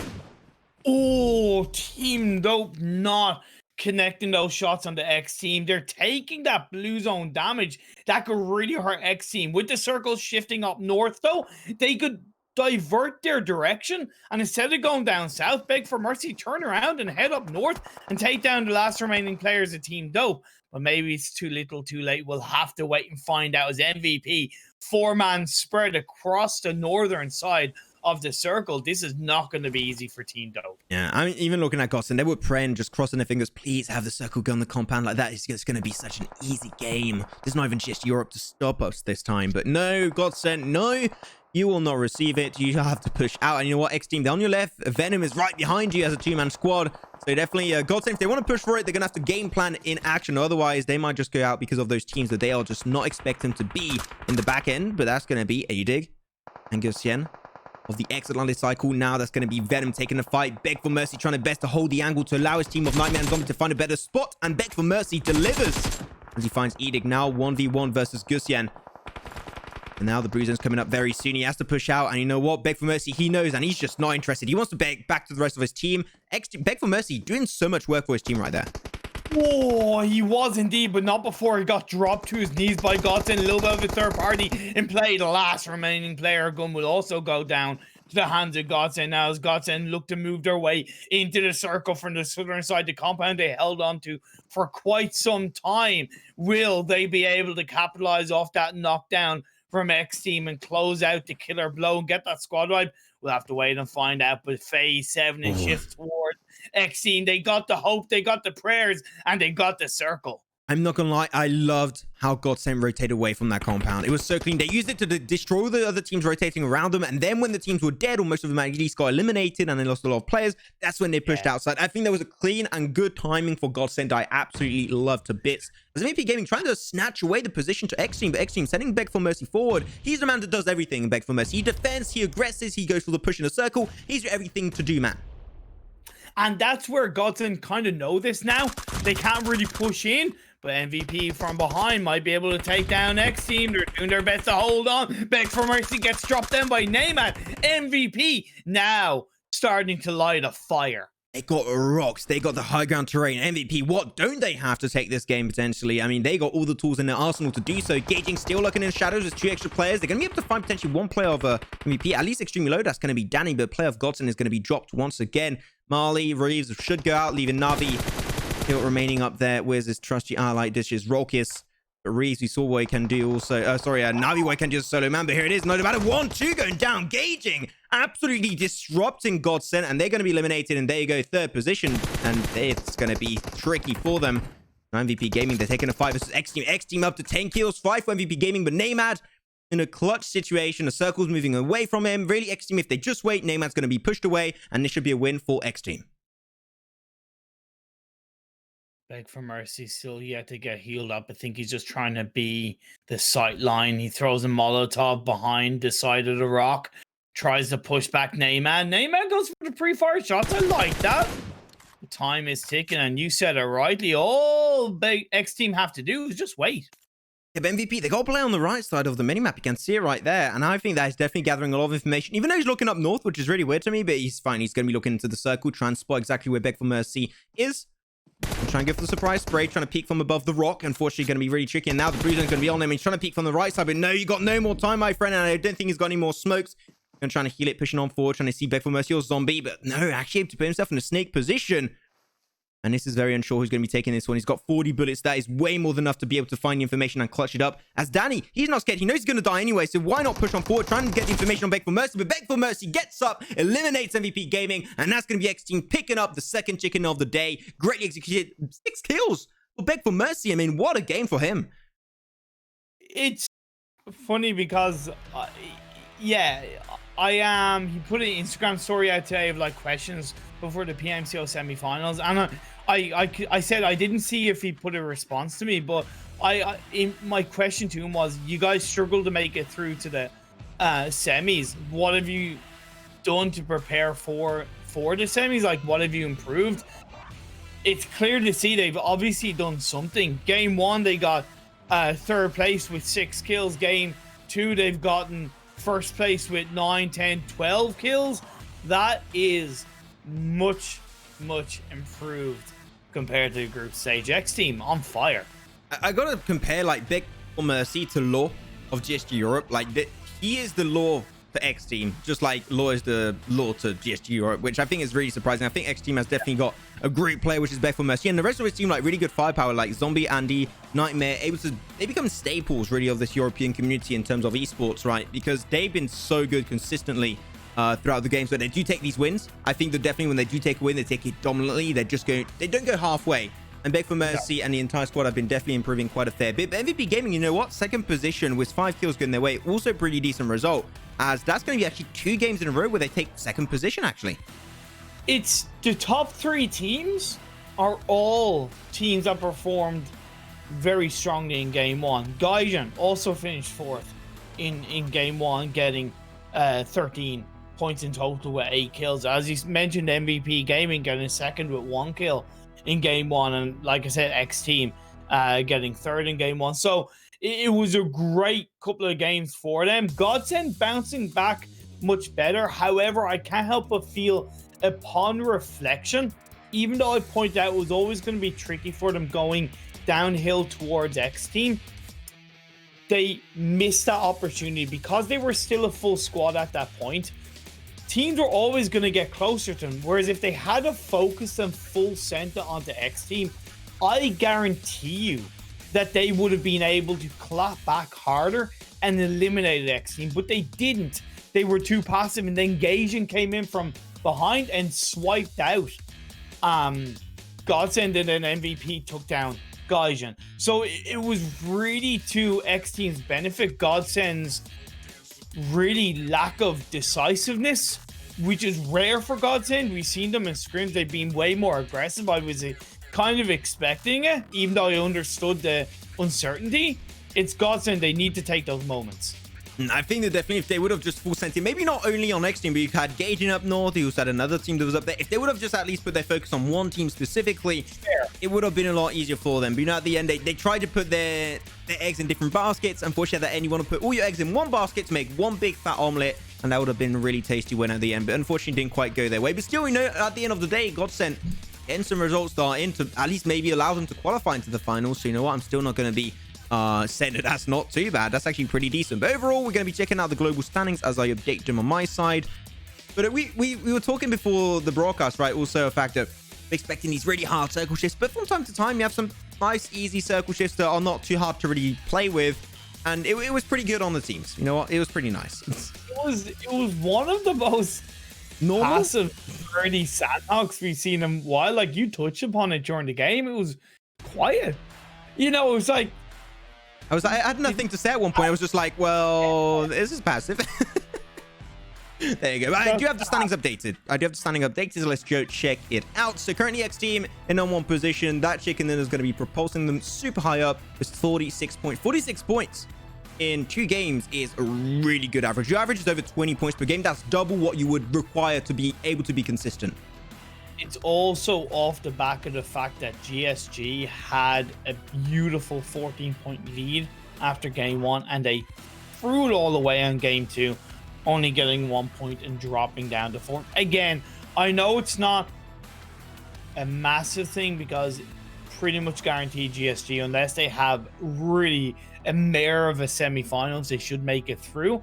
I'm looking in towards, let's say, the finals, right? I'm looking in towards what teams are going to step up and stand out coming into the finals. And GSG, you can't afford to throw that kind of lead away after 1 game and now only get 1 point in game 2. That isn't going to cut it in the finals. Not going to be enough. But here you go. That's how we're going to top 12 teams. If you go and check out the bottom, teams are going to be here. Let me just update it. Boom, boom, boom. There we go. All bueno. Look at me being a professional producer guy. The Real Deal currently in 13th position, followed up with ScrimFarm in 14th, 15th for the Sirens, and Inside Games in 16th. Not quite able to push out of that last position. 2 games, 2 points going their way. I mean, them and the Sirens, they need to start putting some results in right now, because they only got, when you think about it, 10 games each. That is nothing. Then you got 8 games now. And even ScrimFarm, right? Like when I look at their group stage, their last day on group stage, they really struggled to rack in those points on the last day of group stage. And I was thinking, hey, look, maybe it's just because it's the last day of group stage. We've already qualified. They don't need to try hard. And then even in scrims, I noticed they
And we are ready once again for our third game of the day. We're about 50% done. Well, actually, we're more than 50% done. Exactly. I don't know exactly the math or the percentages because I'm extremely bad at math.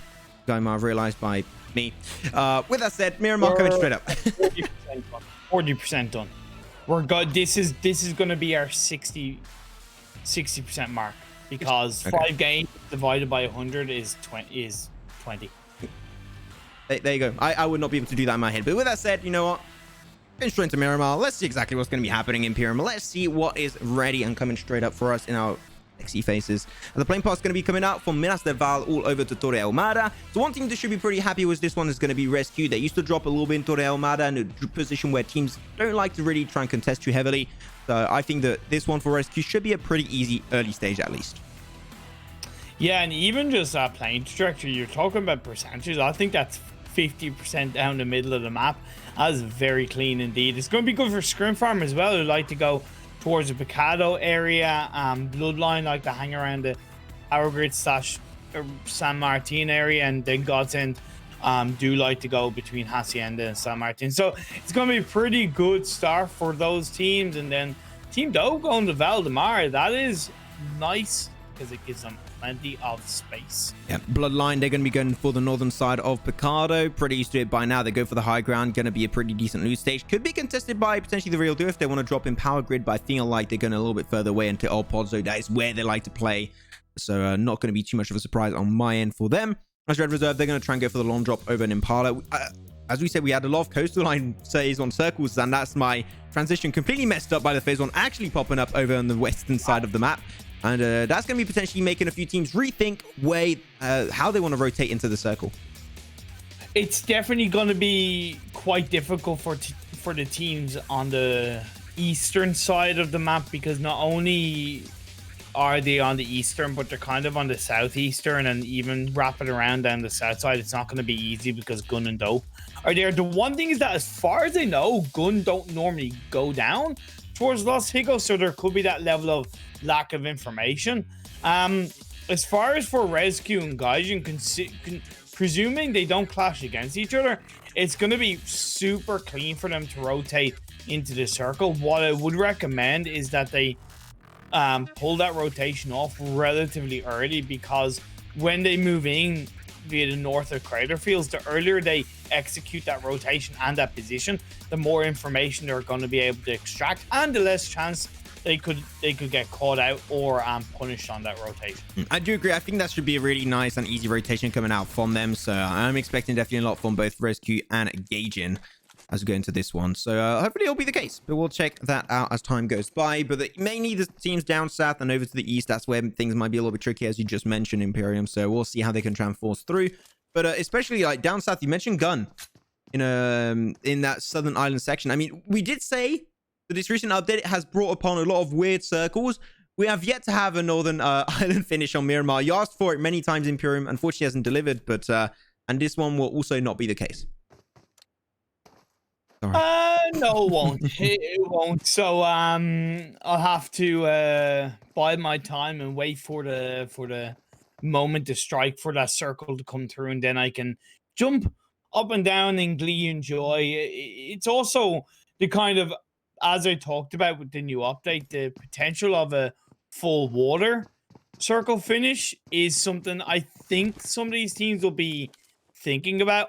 You know, Miramar, this circle, fine, no problem. But in other games like Vikendi, especially Vikendi, and Erangel, it is definitely a fear in my eyes for these teams, just to be aware of it. You want to be a little bit aware. I mean, if it does end up in a water finish on Miramar, like, what the hell? I mean, that's the map with the least water going around. I mean, you could get an oasis up north. You never know. It could be something to happen in the future.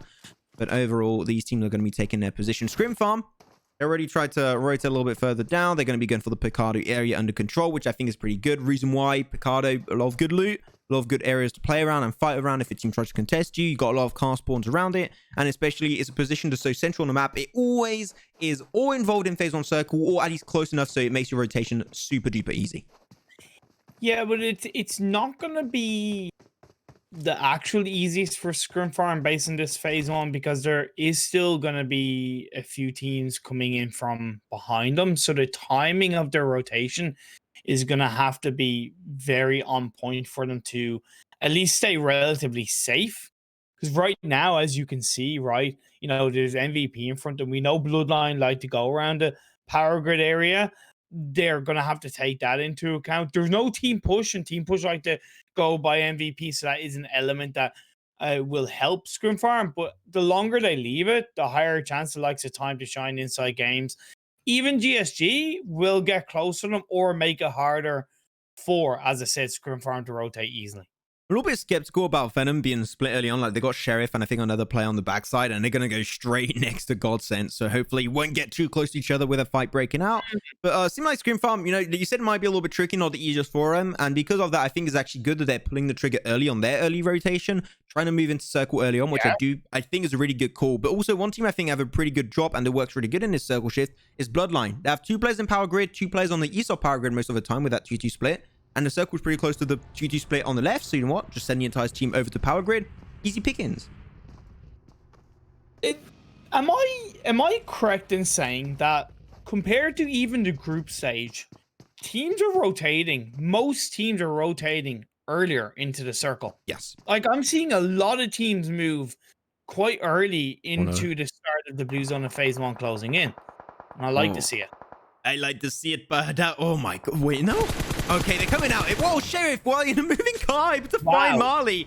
I mean, do you want to try and confirm that? I mean, I think you can. Yeah, definitely take a stop right there. They're down in the valley in Pyramid. I think this would be a great option to put the herd down onto GODSENT. And now just try and confirm that kill onto Marley if you can. I mean, yeah, there you go. You get caught napping GODSENT and also Venom, but it seemed like Venom is the one able to win that fight. And now can they try and find Marley? That's the question. Jesus. They find it, yeah. That was weird. I didn't necessarily agree with that because it's GODSENT. I'm gonna give respect to Venom for stopping. They now need to move away. They do have 2 players that had gone into the circle before them, so they have that backline to support. So those 2 players disengaging, it's gonna be very valuable indeed. It's also gonna be valuable is ScrimFarm getting close to Bloodline and that information that might be provided not before Jaja gets dropped down.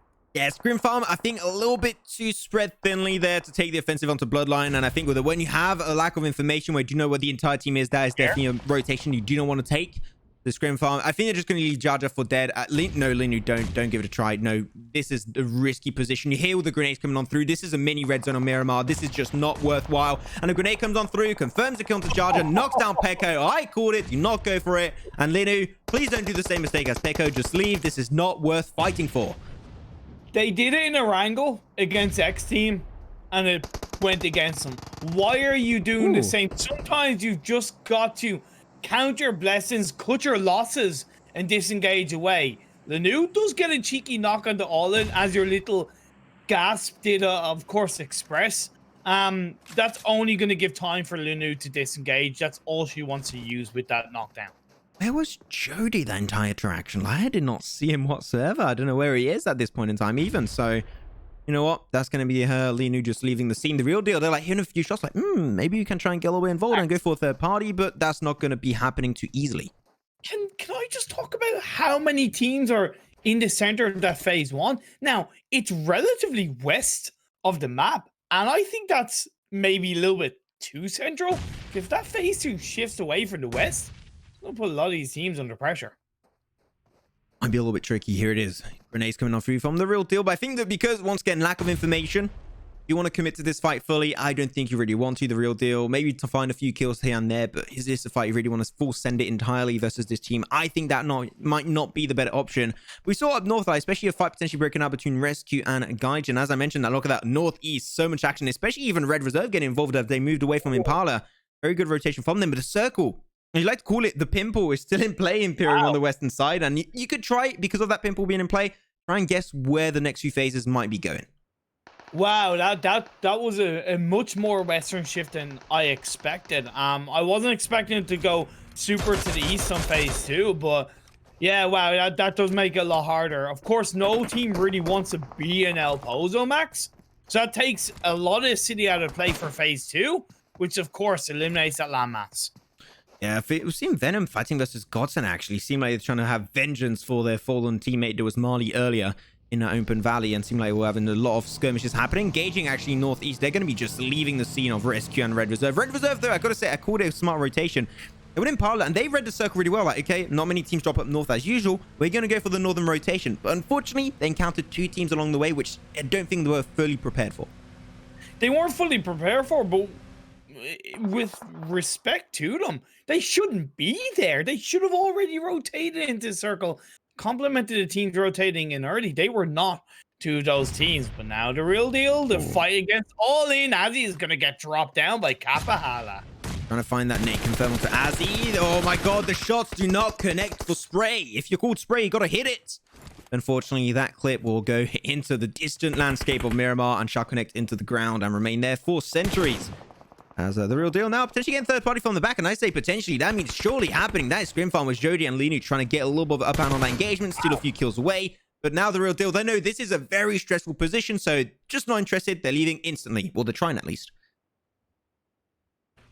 Even just repositioning rather than disengaging is so helpful. Yeah, of course, being in vehicles and reposition / disengaging is risky in itself, but look at that. Getting the hell out of there, that's really clever stuff from the real deal. They can just say to Bloodline, look, you deal with ScrimFarm. We're going to stay safe in this warehouse. We're out of here. Very clean, but I think there's something that's not very clean was actually for Venom. I think they lost every single one of their players except for Keva. So you know what, that little bit of an intertwined fight with GODSENT didn't quite work in their favor. Sirens, they aim to get some good results. Not the best start with the 2 first games, but now we're going on Miramar. It's a little bit similar to Vikendi in a way, and Vikendi, they do really damn good. So let's see if they can also replicate that amount of success onto Miramar on the desert map, as they got the knock onto Mamula. Pushing on forward, but Cakes maybe in a position where she could get caught out by both Wolves, Ultra, and even Herbs from a distance. Yeah, I was looking at Herbs and I was going, that is a wild reposition. Bit of risky. Sirens have allowed that to be executed. Cakes could get stabbed in the back. Up on top of the mountain she goes. Talking about Wolves being in sightline. That could be the case. Leading out as Mamula trying to get revived up by his teammate. And I don't know, maybe Sirens have been a bit too passive about this.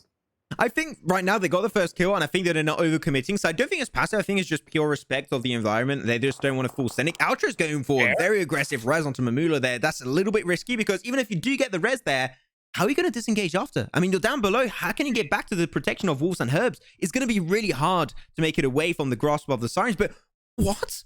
It goes back over to that house. Okay, that circle is wild. Okay, easy rotation for Gaijin. Go, and this is different, but go to the area on the very, very northwestern side of the circle, because you have a hill in front of it. You're going to be able to play around the hill, and you'll be pretty well protected from the teams down south, because that northern tip inside the circle, you're going to be able to gatekeep that. Gaijin, full send it into that area. In the Brody and Linu up in himself in a dangerous spot all the time. Like, they're on mountains that are very hard to defend from. And like, if a team comes up on the northern side of their location, I mean, they're dead meat at this point. So I think that if they can find a little building, a little compound to just chilling and relaxing, I think that'll be the better option. And that's, I think, what they're aiming for. There's a building down below. Go for it. So much safer. Oh, okay, they're not doing it. Okay. Gaijin have gone in the relative area that I recommended, but they've gone a bit more south than I would like to see. They might get put under pressure, but at least they're going to be able to gather possibly a little bit more information from that. We'll have to wait and see. XTEAM, they're inside that small compound. Team Dope are around them. They're moving around those buildings to try and get any kind of valuable information as GODSENT getting close to the 3-man team of Red Reserve. Yeah, and those 3 kills that I'm seeing in their feed, that is definitely confirming that they did pick up 3 kills and put only 1 player remaining for the side of Venom. As Red Reserve making it into that little area. GODSENT going for the compound up north of the location, but it's not an X circle Imperium. I'm surprised the GODSENT are sent up a stop over there, and especially also for Red Reserve. I think they should have continued rotating, but that seemed like it was just a temporary stop. They heard cars and rotate around them, so just like, you know what, if a fight breaks out, we want to fight from the compound, and if they do leave, we can just rotate into the circle. I think that's a really clever rotation coming out from GODSENT, going outside the circle and trying to wrap around a bit more north. It makes sense. It means they are calculatively low of percentages of avoiding more teams. Again, Red Reserve rotated far from Impala. They were always going to be on the edge of the circle, so they're playing it safe. Oh, say bye-bye to your car, man. I'm sure it was expensive, but unfortunately, I hope you had insurance on that one, Jody. As Linu from up above, going to still gather firm information onto Gaijin. I mean, yeah, man, insurance is very important coming into this. Want to make sure that you got everything insured. Otherwise, it could end up being very expensive as you play 5 games off PUBG Mobile, you know?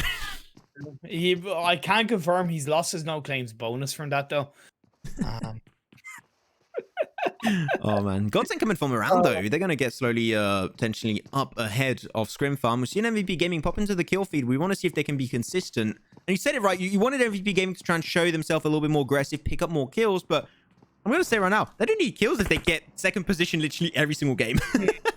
Fair. We'll have to wait and see. Fair. And yeah, Gaijin going, obviously it's worked on this circle shift, them going a bit more south than I recommended, but of course, when you are now more central inside the circle, you better be damn prepared to hold down 360 degrees of potential action. Oh, you better be damn ready, like way more than just ready. You be prepared for everything that might just be happening, because these circles are wild. I mean, this is circle is definitely really unusual coming onto this map on Miramar, as Moon unfortunately rescue under fire. Victor with a mini 14 will find a knock. They're going to try and go for the kill confirmed very soon, I do believe, as Rescue just on the move, trying their best to make their way through. They're going to have to cross over some roads. There are not many compounds to play with, but I think they just might be playing around the location of ScrimFarm to play for the time being. Yeah, Red Reserve have to close out as many kills as they can because they haven't rotated from that circle shift. They are opting to go for that edge, you know, push, be aggressive on teams, you know, rotating in, and it's so important that they do that. The good thing is that because Bloodline are also making similar rotations, it's a bit of a third party. Oh, actually, I'm seeing the real deal. Stole that kill away from Tick. Very unfortunate. Oh, Red Reserve, they're engaging. What the hell? Calm down. It's just a one-man army. Doesn't deserve all that much attention. But you know what? Tick is going to go down instantly. Rescue down an extra player. As Red Reserve, up to already 3 kills. They're looking damn strong despite using Frost in the early stage. It was also off the back of Kayla stopped, realizing there could be somebody there and shooting at Tick as the rest of his players move closer towards that little shack. Inside the circle they go. Resq are down to 2 players, Coyote and Blood, but they're far apart from each other. One's inside the circle, one's outside the circle. Yep, and if the real deal, they do their job properly, they're not going to allow them to get back as a 2-man squad. That is your main job, as Red Reserve peeking from above onto GODSENT. GODSENT trying their best, but also they're taking a fight versus the 2-man and girl team that is going to be off ScrimFarm. We've got Lino and Jody still in play. Reeves did get knocked away because of that, so GODSENT, you know, that location is just too risky to push on, and they're just going to be holding on to the edge of circle. Circle about to close up. We're about to go in phase 5, and this circle's been really wild so far, as Reeves does indeed get confirmed away by ScrimFarm player Lino, but here it is now. Dope. Before they engage onto Gun, Herbs was found, and Wolves is just going to try and play and stay low, try and maybe avoid information going over the way of Team Dope. Yeah, Sirens probably not being aggressive enough onto Gun earlier on has slightly gone against them. As Team Dope look for the remaining player of Gun. That's Wolves proning down towards the smoke line, as GSG also shooting towards them from the far western side of this map. Some grade A parking right there, Wolves. Really proud of you, my friend. But the car did indeed explode, putting some pretty severe damage and hurt onto Wolves. He's going to stay back. The smoke giving him a really good blackout protection, but also that attracts a lot of attention to your location, so you got to keep that in mind. But now the circle going to be closing up. There's been a wild rotation so far. It could be another wild one instantly, but Sirens now they're going down a hill, and that's going to be instantly responded by Team Dope as they pick up an extra kill. That's their 4th so far. Sirens down to only 1 player. That's going to be Luna. She's going to try her best to pull on through, but unfortunately that smoke road is not close enough to each other to allow that rotation to be easy. So Team Dope, they're going to be relentless onto Luna. Yeah, because they left it too late to rotate in, they've been punished, as XTEAM have the high ground, take down the last remaining player of the Sirens. The circle shifts up north on phase 5. Gaijin firmly in the center, and I gotta say, they called a rotation from them. I wasn't sure if it was gonna work, but right now, it's damn well working for them. PSG, they were down south trying to play it slow. Oh, great nade coming out from Hub. I mean, why take the shots if you can just nade it through and not even have to get close to the crosshair of the opposing opponent? opposing opponent. That is an oxymoron, if I'm not mistaken. There you go. That's going up the stairs, or you just got so many. There you go. Well, there you go. Your opposing opponent. That's something else to add to your lexicon. As now XTEAM trying its best to push on through. They got the high ground position, but could be contested very soon by Team Dope. That are still in their vicinity, so they can try and snatch it away. XTEAM only a red dot for zombie, which is a bit of a shame.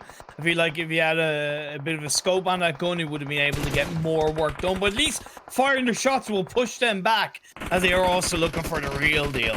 Still 10 teams alive in this one. This is what you're expecting from a Miramar game. A lot of room to play around, as Nightmare's going to be confirmed away by actually Law of GS Europe. I was not expecting that. I thought Team Dope would be the one to find that one, so surprisingly enough. But the circle, I mean, Gaijin, they activated, boom, circle magnet in their favor, and they haven't been contested as of yet, but I think that will be changing extremely soon in Imperium, as now Team Dope really pushing behind XTEAM, taking the shots because they are very far from the circle, the furthest team away from the circle to be exact.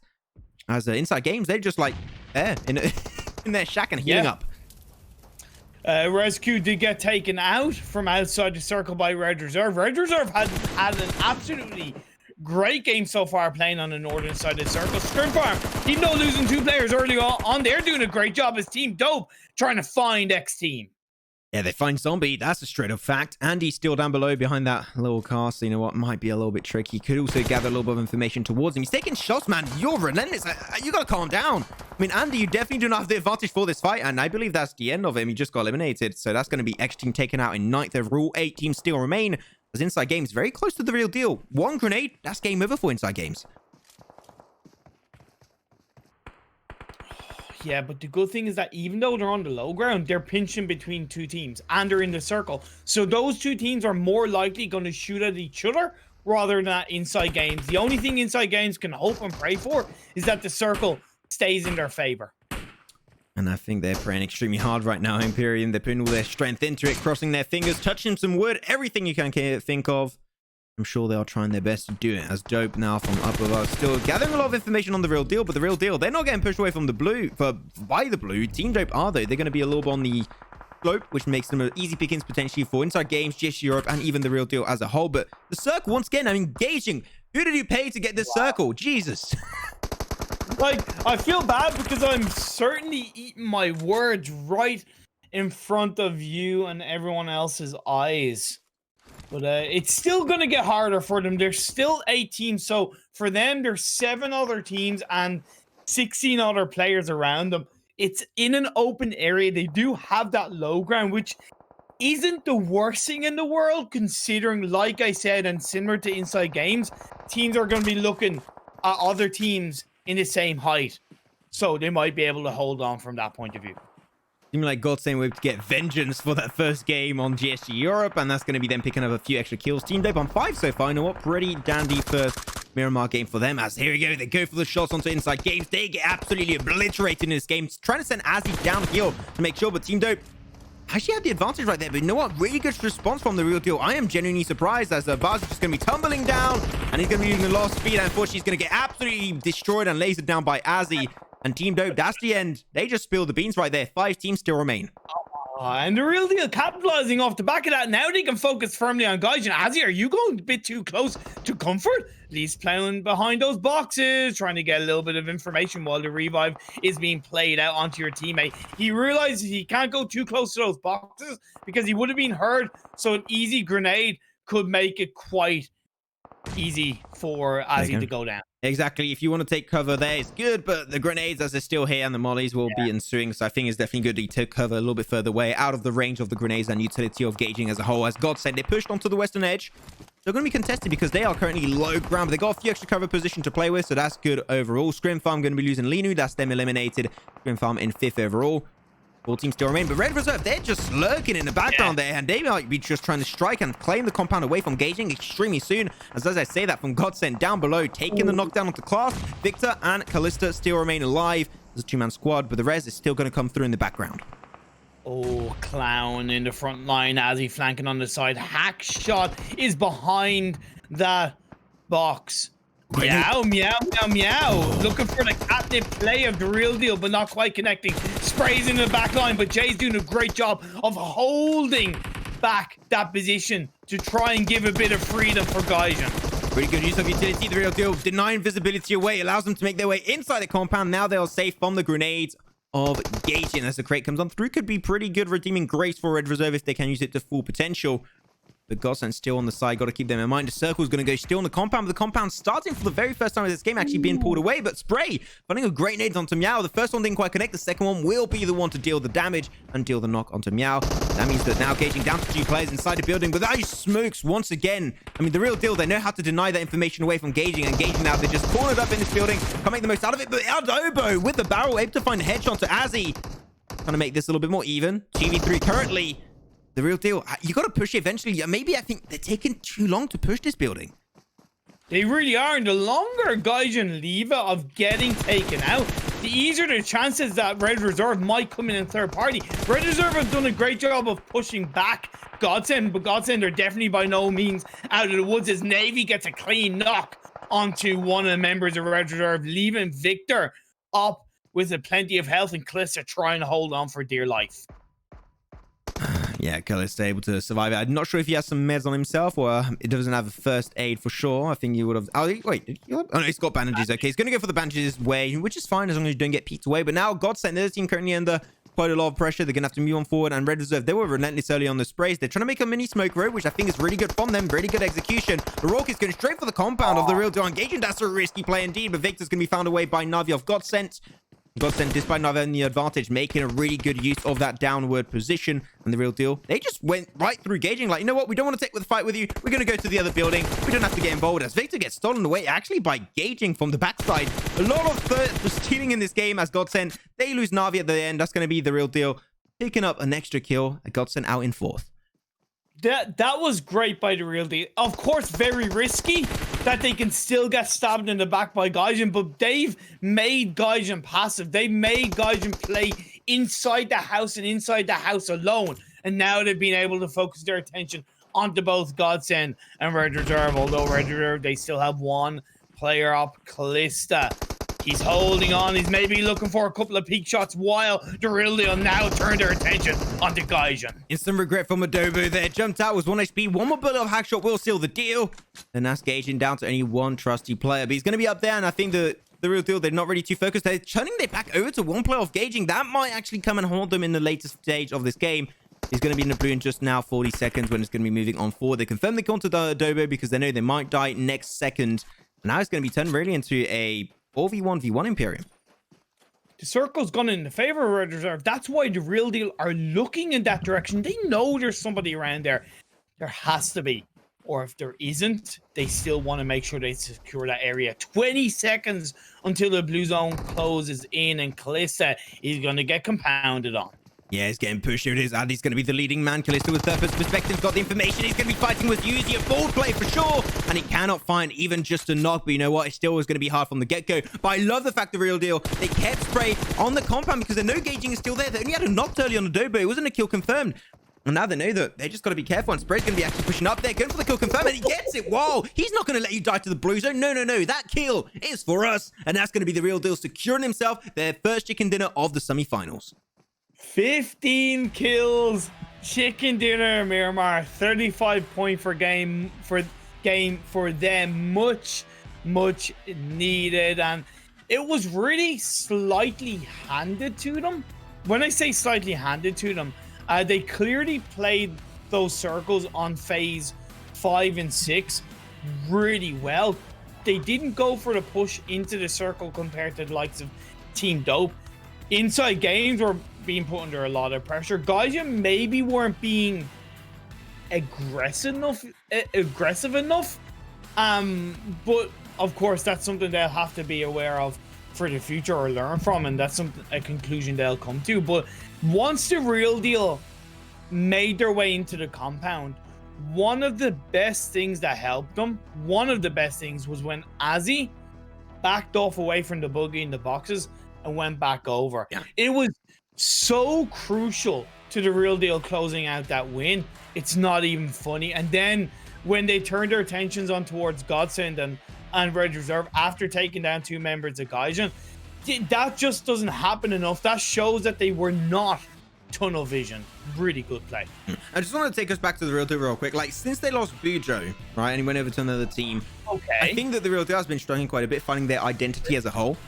And in this game, this is what I want to see from the Real Deal. Like, 4-1 team at the very end game of the Miramar performance, when they were going downhill, they had so many teams around them, and they literally denied everyone picking up 15 kills along the way. I think the Real Deal are slowly able to find their identity. At least this game is proof of that.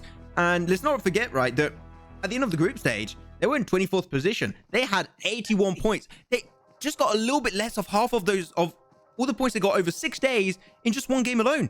I mean, if that's not a big moral boost potential for them, I don't know what is, but the Real Deal, keep it going. This is what I want to see from you guys. Shows they can do it. Of course. Talking about showing that they can do it. Gaijin. 3 games in a row. 3 games in a row in the top 5. Consistency? Yeah, of course. Incredible play. Only 3 kills, but 17 points once again. Hitting that high average that we want to see leading into the finals of PMCO. I'm so impressed with how they're playing. GODSENT, 7 kills, 15 points. It's not bad, but is that really the GODSENT we saw in the group stage? Is this really the GODSENT that we are expecting to see? I'm gonna be harsh, and no, it's not. It's really them possibly only warming up. I want to see more in the last game from them. So I propose we go check out the overall standings right now. We're going to check out the top 12 teams. There we go. Boom on our screens. XTEAM still, remaining in that #1 position. That great last chicken dinner on Sanhok that definitely helped them out quite a fair amount. But the consistency of Gaijin you just touched upon is definitely shining on through here. 48 points, 4 points behind XTEAM, the God Chicken Dinner. They got 0 chicken dinners, and yet they're just getting so many points going their way. I mean, Gaijin, definitely, I got to say, the MVP team of these first 3 games. Like, that's an average of over 15 points per game for Gaijin without a chicken dinner. I think it's like 15 or 16. Yeah, really clean. GSG, kind of something similar, but they've won a game, so 25 of their placement points, or 20 of their 25 placement points came for that one game alone. So in theory, you could say, maybe that's not enough. What's great for XTEAM is that they have 21 kill points and 31 placement points, so they're really hitting that kind of high average and high balance. And Red Reserve, after a much better game 3, have really solidified themselves in the middle of the top 10 with 25 points in total. It's definitely not what they really want, but compared to the start of group stages, it's much better from Red Reserve. I propose now we go check out the bottom 4 teams. Unfortunately, they have been struggling quite a bit on these first 3 games. So far, time to shine. They're down there. I mean, I would like to say that I'm surprised, but unfortunately, I am not.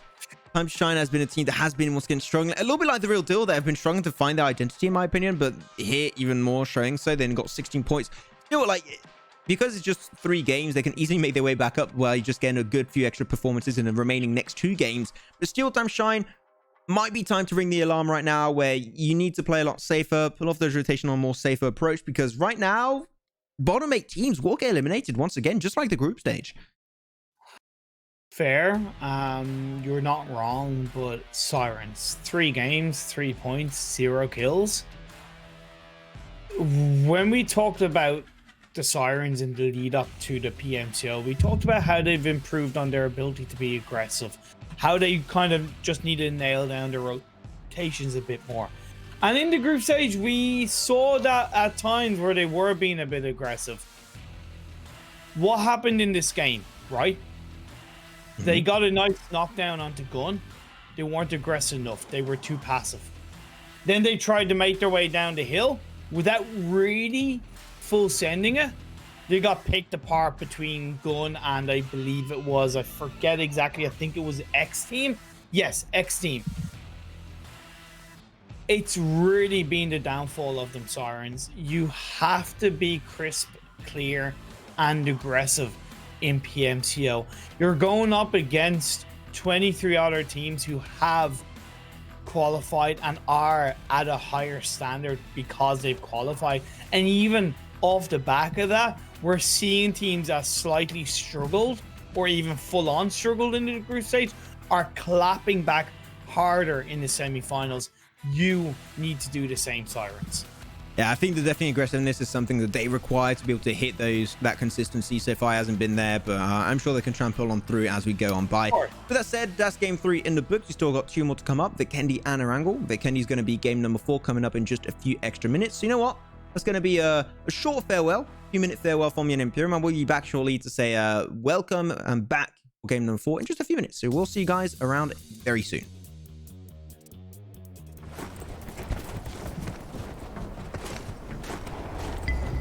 Muted. Let me just get the audio set up.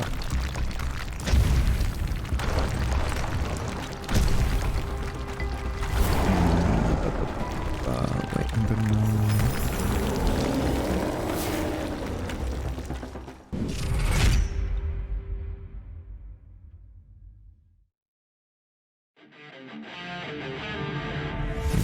ready? Round. Boys, countering. Percocet gets the knock. Oh, another one. Quick counter. The trade. Sam with the drop shot from behind. Unsuccessful on that. Jason coming in for the support.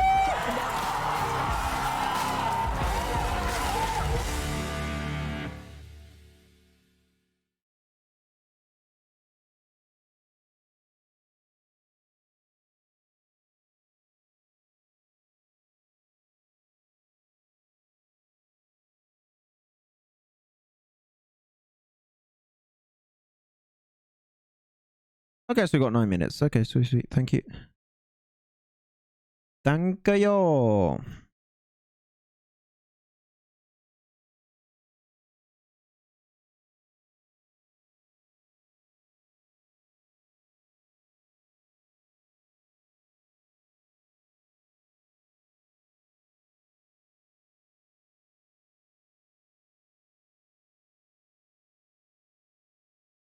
I'm done.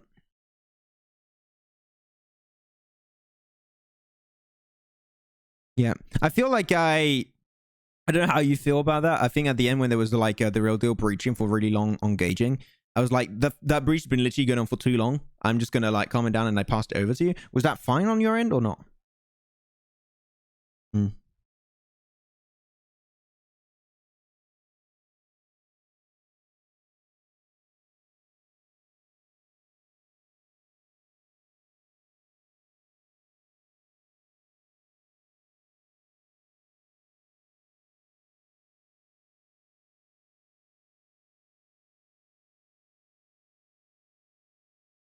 Cheers, man.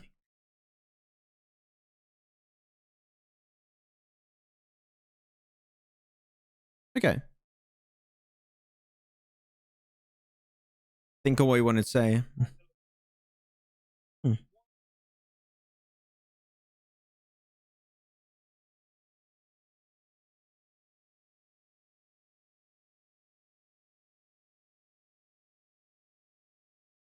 If they show it.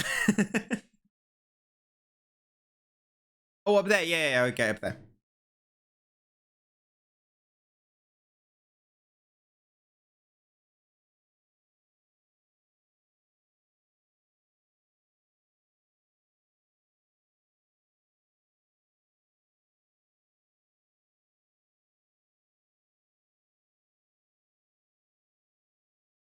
That's the thing. Like, I had a thought process behind that, so I'm going to explain. What the reason why is wait.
teams are definitely...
Roy's countering.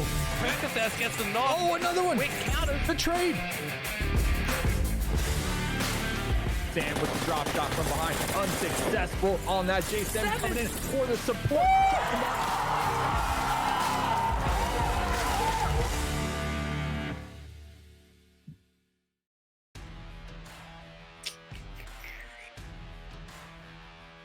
And we are ready to dive into our snow map, our favorite map. Myself and Imperium will love it, and I hope you love it too. It's going to be Vikendi. But real quick, sorry for leaving my mic on during that break. I had a few seconds. Maybe you heard a little bit what I was saying. Hopefully it wasn't too weird. But overall, my bad for that happens from time to time. That's the first time actually this year that I've done that. But you know what? Yeah. Everything's going to happen once, you know? That's fine. Considering you're doing so much honestly. Like, It happened. It's fine. But with that said, yeah, Vikendi, and you know what? No time for chit chat. We're just going to be diving straight into the action, and that's what I guess all of you guys are here for. Here it is. Great to deliver is going to be Vikendi, and you know, we talked about a team that's been struggling quite a bit. That is the Sirens, but coming into this one, we know the Sirens as a team that can do pretty good on Vikendi. Hoping to see if they can deliver now. Let's see what can happen. Playing path is down very southerly. Gonna help Red Reserve because they do like to go towards Hot Springs and Cantra. But it's going to be quite harder for teams that want to land up north. ScrimFarm getting to Dobro Meso.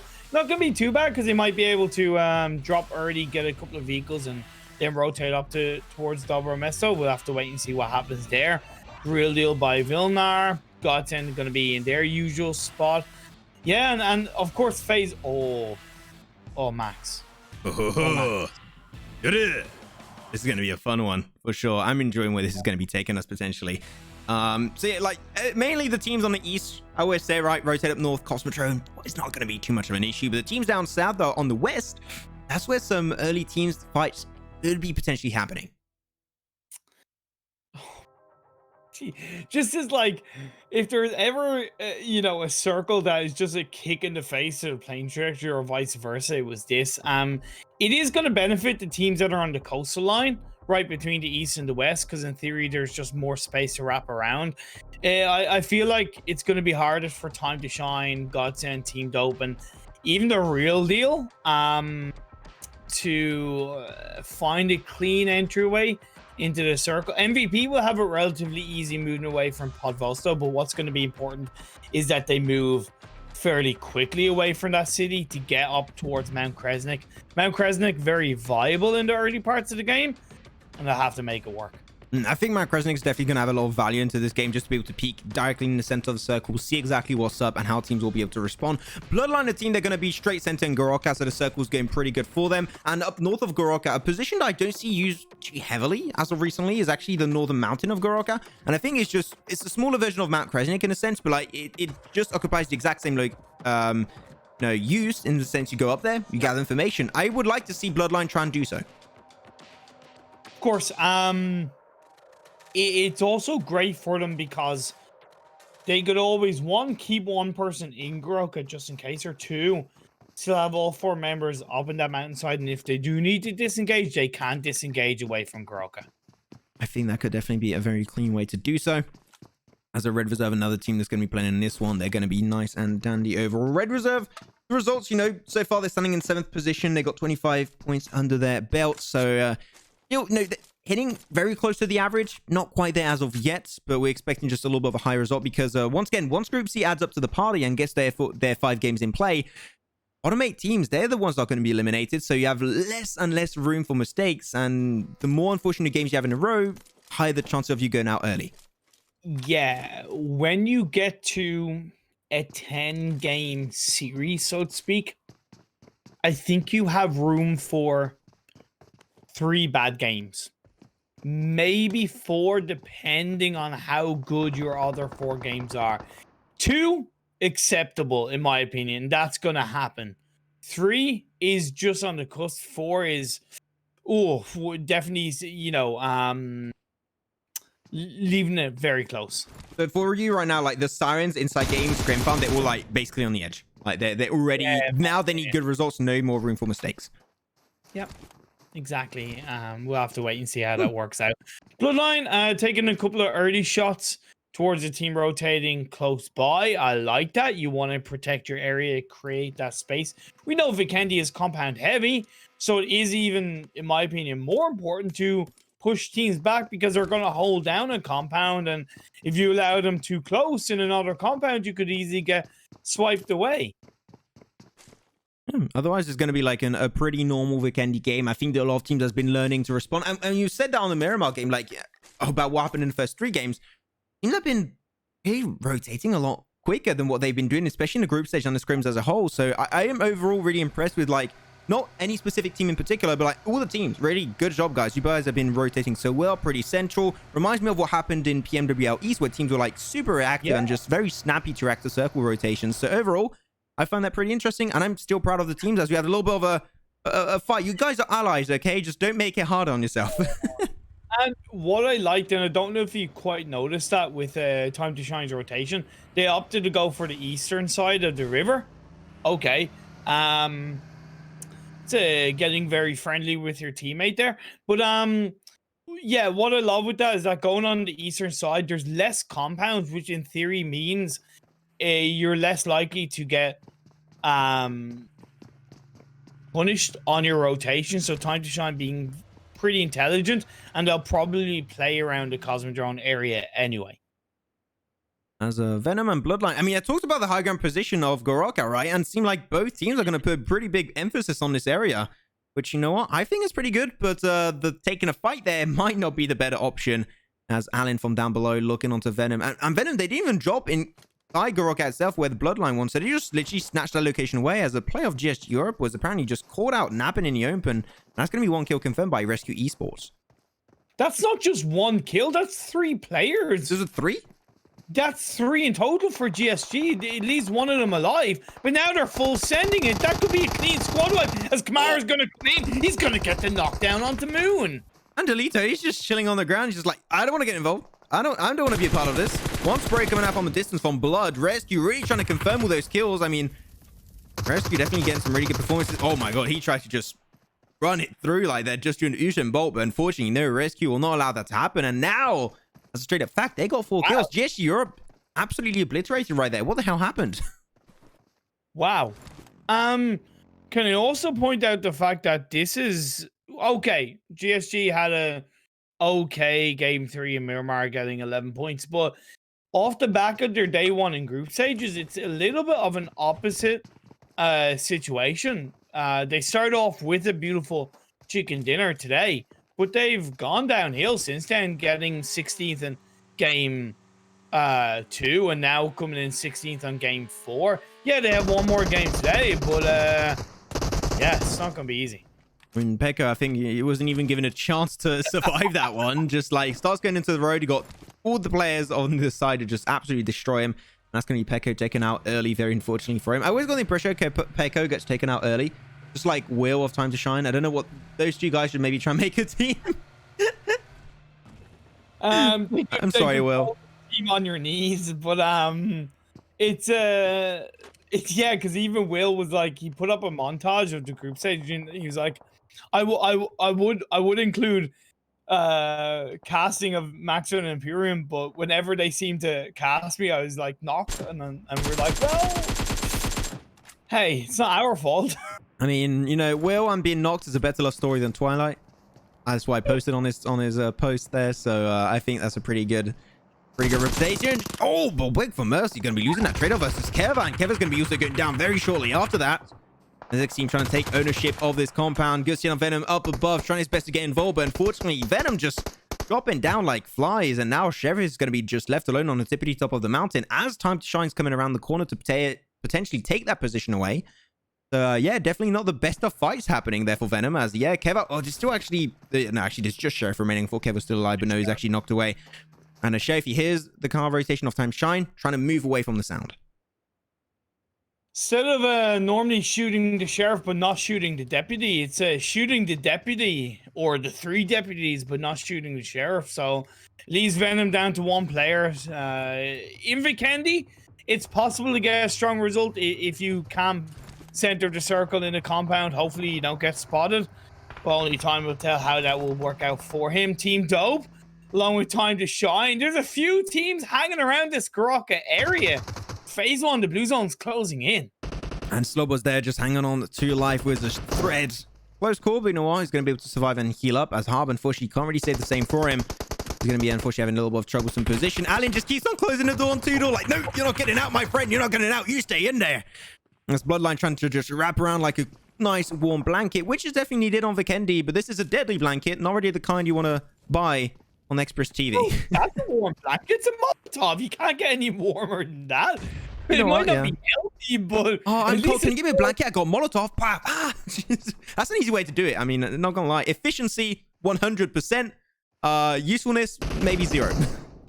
Yeah, just of course, don't burn your blankets at home, please, boys and girls. Don't do that. Or if you do it, don't blame us.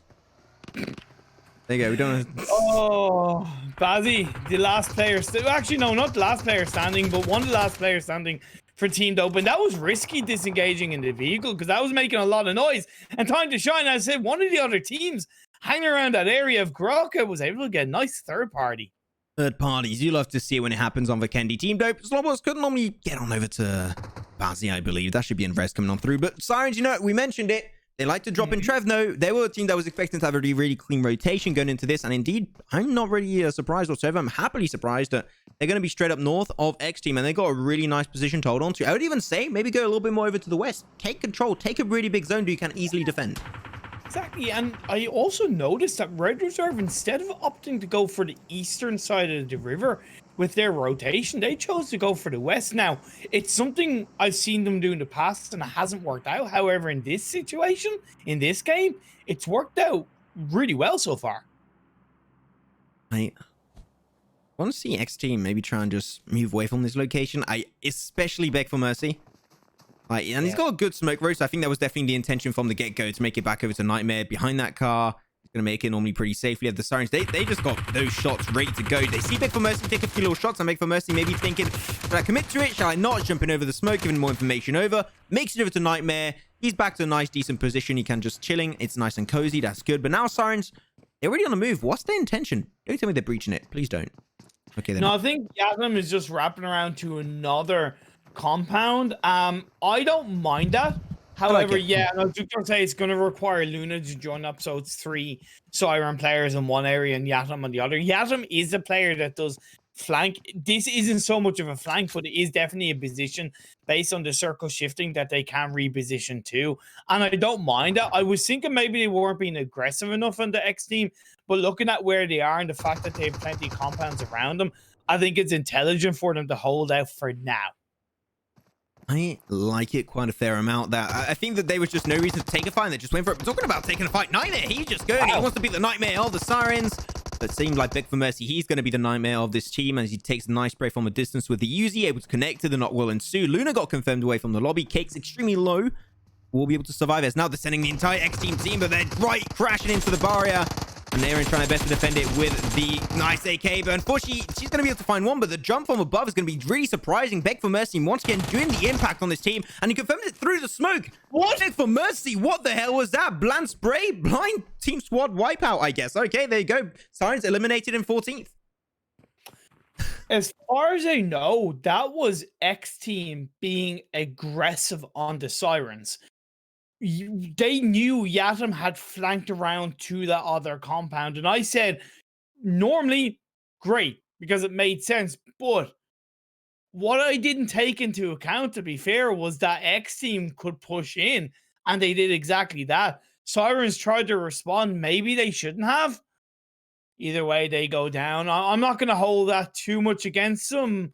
I'm also not going to hold this phase 3 circle shift against these teams too much because it's overall central, puts everybody except for GODSENT inside the circle.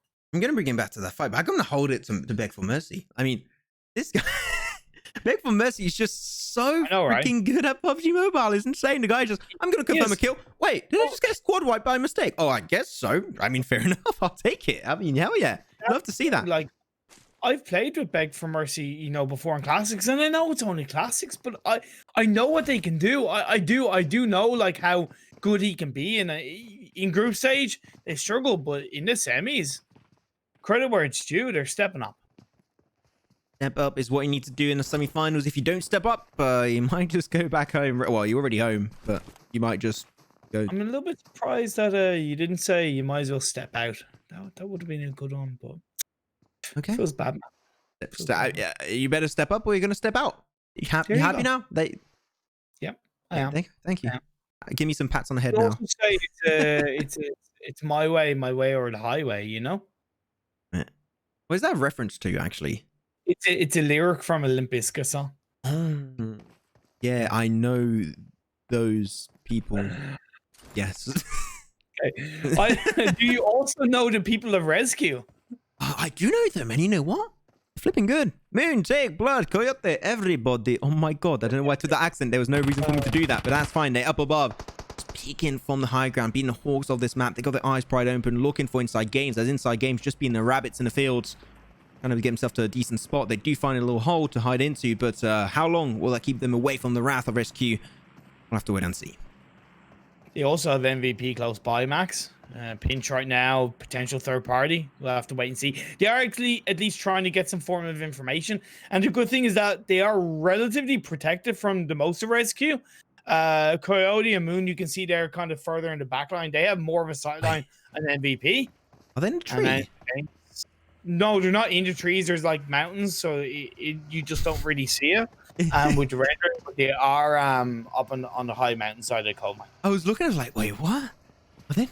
Like, it really looked weird on my side on the camera. So, like, I mean, you guys can see the same thing I am. So maybe I just have a freaking brain problem, which is probably the case. But, yeah. But let's not get too deep in that subject, Imperium. I think it'll hurt my feelings. But they're just, yeah, they're indeed on there. Really? Yeah, talking about really, Max.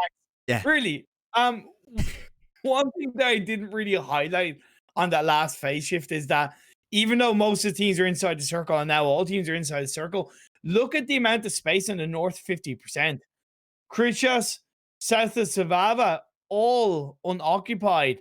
Where will that next phase go? If it goes up north, teams are going to be scrambling because they might not have that information. And that's why I was saying about Sirens. I said it was good that they were up north of XTEAM, but I want to try and take a little bit more ownership up north. But you know what? The circle, then it might be going up north, and that'll be really hardship. You know what? The circle is going to be kind once again going into this, and it's going to be going down south, a little bit over to the west. I think teams are already out of it. It's going to be Inside Games, MVP Gaming, and also Resq Esports currently in the coal mine area. And coal mine is not really a location that's known for being hard to rotate away from, so that should be easy peasy for them.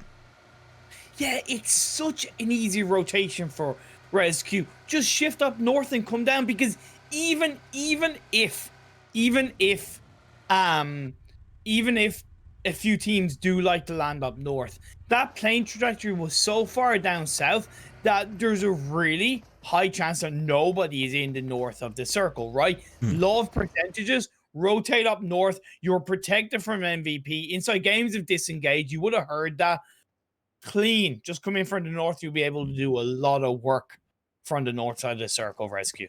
Yeah, they're still going to have one player of Venom around a corner, though. This is going to be potentially a little bit tricky for him. He's got to be very cautious of Inside Games getting too close. MVP Gaming seeming like they want to try and get a little bit involved in the northern side of this compound. So you know what? MVP, they're going to be down below Inside Games. They got the high ground, taking the shots from over there. And Goroka's location that I was not expecting the circle to shift into, but now that would have made it even better for Bloodline to take that high ground position control. Unfortunately, so far, it's under the control of Venom. Inside Games, they did rotate a little bit earlier, so they have a bit more information. I think MVP might have seen Inside Games on that rotation, but I really feel like they're limited on information, or at least based on the positioning they have inside this compound. They don't really seem to be too heavily prepared.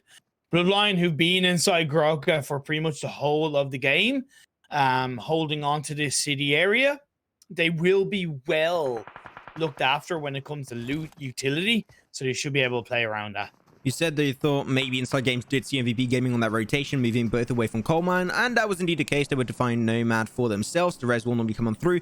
Whoever opens that shack off Sheriff is going to be severely disappointed. It's a surprise, not the good kind.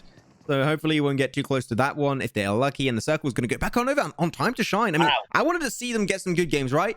This is a circle that, sure, the circle went in their favor, but can they use that advantage now for themselves to take a win? I want to see that.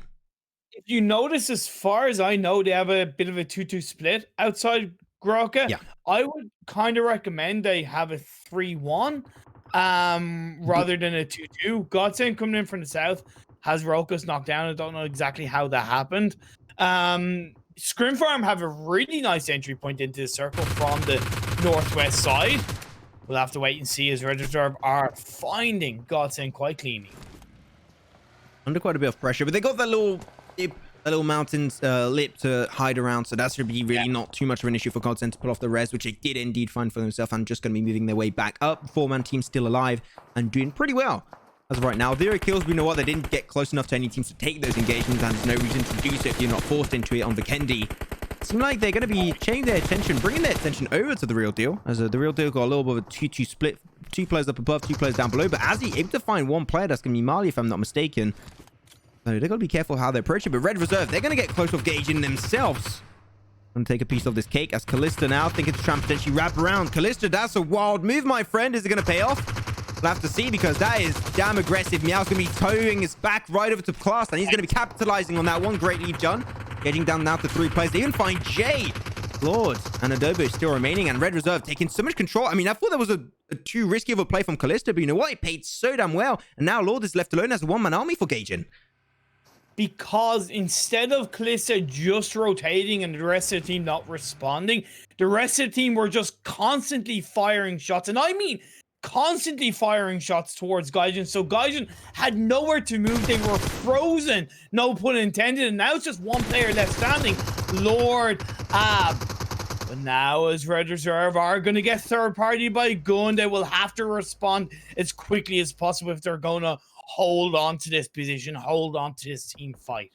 As said by Greek Savant, let it go. Let it go. But you know what, Red Reserve, they're not going to let it go right now. They're going to try their best to get the kill confirmed to Lord to make the most out of it. No, they're not going to get backed up, but the play zone is relentless. It's going to be confirming Kalista in his nice and cold grasp, and that's going to be putting quite a bit of hurt on this team. As MVP Gaming, GODSENT, Bloodline, in Goroka itself, they are struggling heavily with the circle going back up northwest for ScrimFarm. Time to shine, and you're going to be seeing XTEAM, sneaky XTEAM indeed, trying to just sneak their way in and take a position for themselves. It doesn't look like they're sneaking. It looks like they're somewhat full sending, and we'll have to see if that does come to fruition and if it will pay off for them. Because the circle has once again gone against the likes of Gun and Red Reserve, it's going to be a little bit harder for them to hold on to each other. Somebody's going to come out on top and somebody's going to come out on bottom of that skirmish. But Kayla's still looking behind, and I like that, right? Keeping an eye on what's going on behind the rest of his team as they look to try and make their way forward, realizing that not all of Gaijin have gone down. Red Reserve got to be a little bit careful about this one. They know that Gun is going to be right up there, and they just want to try and make it out as soon as they possibly can. But they're getting out into the car. This is such a great line of sight for Herbs. Picks up one, potentially even a second along the way. And that's going to be Red Reserve. Really just unexpected. Caught out in the open with their pants down. Kalista still in play, trying to go for the res behind that rock. But they were definitely not expecting Gun to just go so aggressively on that spray. And you know what? They might not even make it as a full team from that one. I would say just maybe abandon ship right now and make it up with how many players are still alive. It's phase 6. They're outside the circles. You should be damn well prepared for a team hitting you from behind, whether or not they're inside the circle. The real deal trying to make their way towards time to shine. Couple of knockdowns of the Hackshot and Clown will put the real deal under more pressure.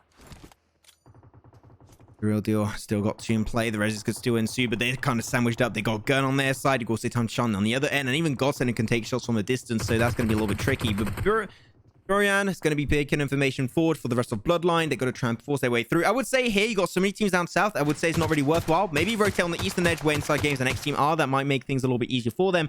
The real deal, trying to find those shots onto GODSENT. But GODSENT, they're in a shack. It's not going to be in the circle, unfortunately. So, I would say just give it up and try and get yourself in the center of the circle because they're all in such a risky spot as Hackshot gets confirmed out of the lobby.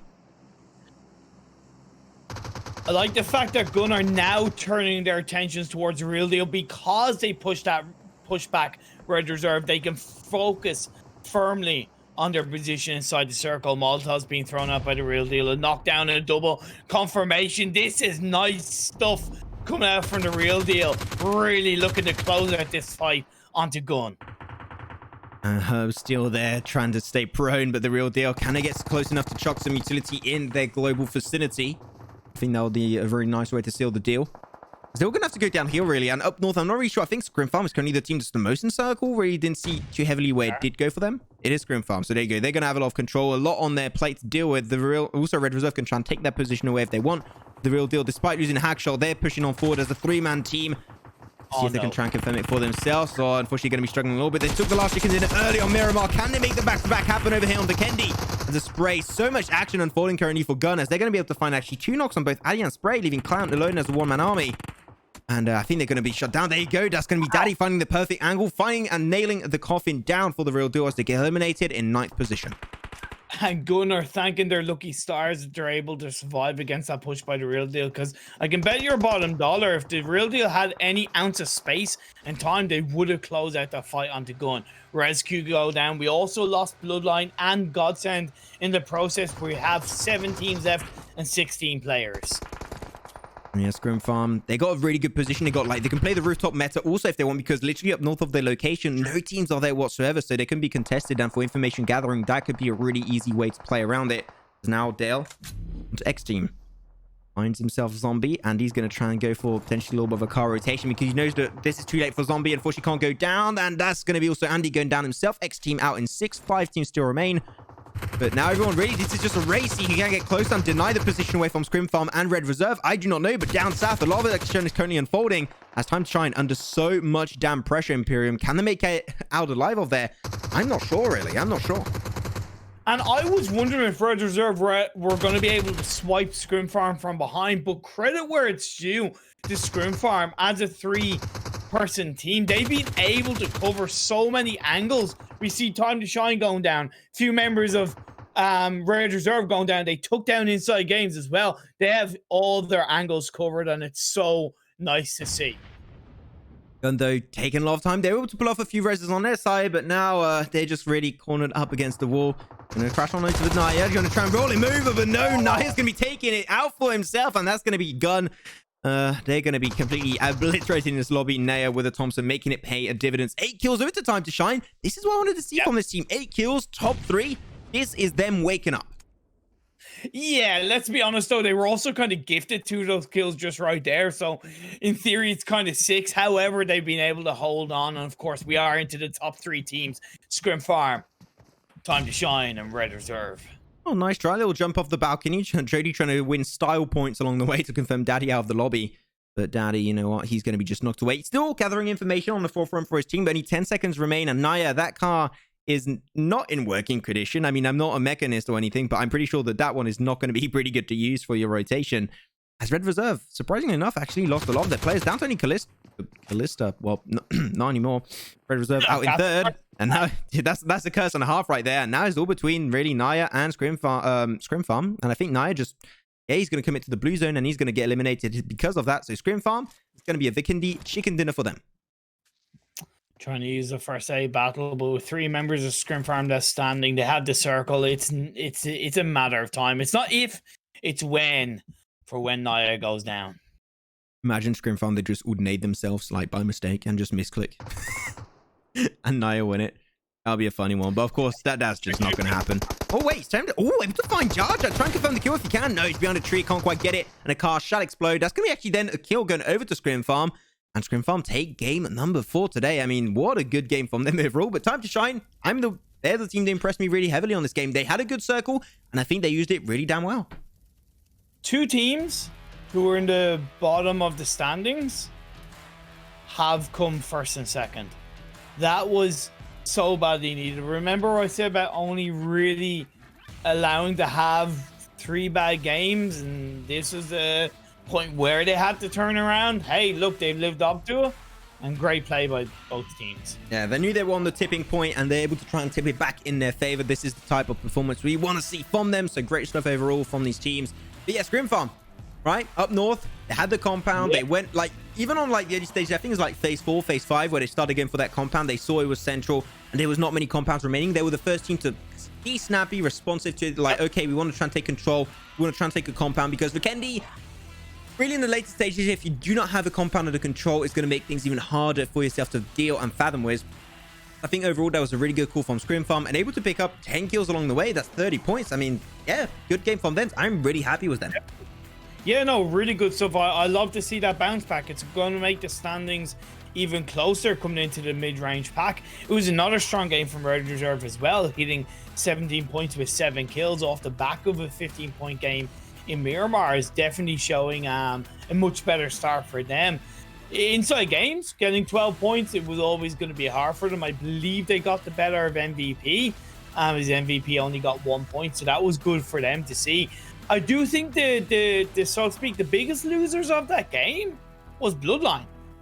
They held on to Grokka for so long, which in theory is good, but there was always a high percentage chance that there was going to come a point in the game where the circle was going to shift away. And because they stuck to that Grokka area, when it came to disengaging, it's, you know, they just didn't make it work, and they ended up going down with only 5 points. So definitely a missed opportunity for them to be a bit more proactive coming into, I think, like phase 4 or phase 5. I think the northern side of Goroka could have definitely brought them a lot of information that they desperately needed going into it. So I think that could have been definitely maybe the redeeming factor in this game. Unfortunately, that was not going out for them. But there you have it. That is going to be Vikendi in the books for Group A and Group B. So we got the global standings. You know what? I'm going to check it out right away. Let me just update it right away. We should be ready to go with it. Boom and boom. There you go. Here are standings after, boom, 4 games. Currently on top of the mountain is going to be XTEAM. Still, no up there, 66 points. So they're looking jam strong. Same for Gaijin. And the real deal, taking it was their chicken dinner earlier. They're still in 3rd position overall. Really good. But Red Reserve, you know what? Coming out in 4th. Good game from them. Yeah, but 3 teams on 42 points. Oh, yeah, 3 teams on 42 points. Red Reserve, GST, and ScrimFarm. Like, ScrimFarm came into this game. Like really low down on the standings. At 12 points. Yeah, and now they're in 6th after 1 game. Like that's the bounce back they needed. Time to shine, moving up into 8th. As I said, it just makes the middle of the pack, the overall standing, so much more closer. Even behind the 3 teams on 42 points, you have 2 teams on 38. GODSENT and Time to Shine, and then MVP on 36. Because Gaijin had a poor game and Vikendi only scoring 2 points, it does, of course, put the real deal closer. And the real deal, off the back of group stages, barely qualifying. Now they're in 3rd in the semis. What a turnaround. Yeah, you know what? From down below now, just rising up from the ashes. I'm still really happy of their performance. Proud of them. I was now going to be checking out the lower sides of the standing. Well, you know, maybe saying the word proud is not really my main thought, unfortunately. As they're going to have Team Dope in 13th position with 26. Still, they can still climb up without too much of an issue. Same for Bloodline and Inside Games. But the Sirens, I hate to have to put them on the forefront once again. But you said 3 games is going to be the tipping point where it's going to be really hard to make it on 3. Like the Sirens, we said it earlier, no more room for mistakes. Now, even more than ever, no more room for mistakes. Because after that is literally one entire day down the drain. It's not just the fact that it's 16th for them. It's the fact that 1, it's only 5 points, and 2, they're 17 points behind 15th. Like that is if it wasn't already going to be a hard mountain for them to climb, if they don't have a good result in the last game of the day in the hollow grounds of Erangel, I will feel for them in their last 5 games. Sorry, it's just 5 points in 5 points in 4 games with 1 kill. Yeah, it's harsh. Well, there you go. That's going to be it. Also, I just want to do a quick little recap about some news that we had, because I saw a few people asking on the YouTube channel, also the Twitch chat. We had 2 team changes, like in terms of names. So we had Atlantes Cycle, they became Venom. So if you see Venom, that's Atlantes Cycle. And also the Noisy Boys got picked up by the all-called Polar Race. So now they're under the name of Polar Race. Just a few people over there that were a little bit confused. So just trying to make things a little bit more straight for you guys so you understand what is exactly happening. With that said, 4 games done. We got 1 more remaining. So we're going to go for a break. I will not leave my mic on, so you will not hear whatever BS I have to say. You'll be fine. You'll have some music, some cool music, which is way better than me speaking. And we'll be back in just a bit for our final game, which is going to be on the holy ground of Erangel. See you guys in a bit.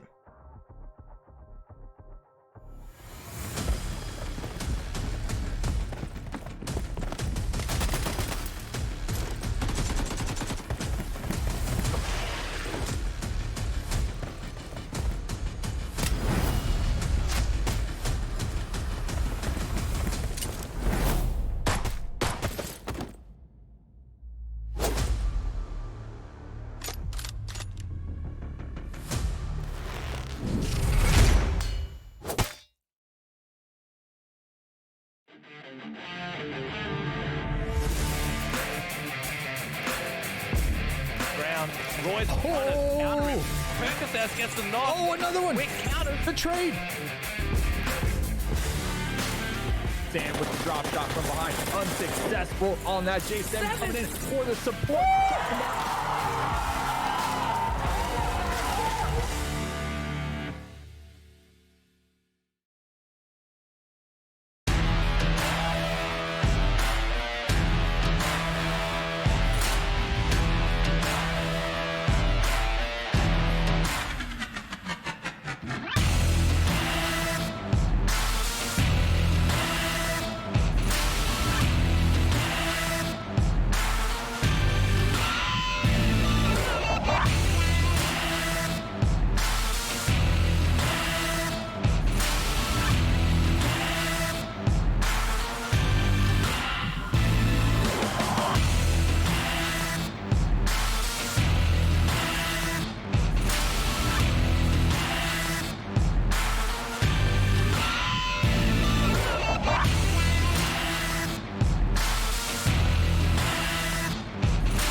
Ground.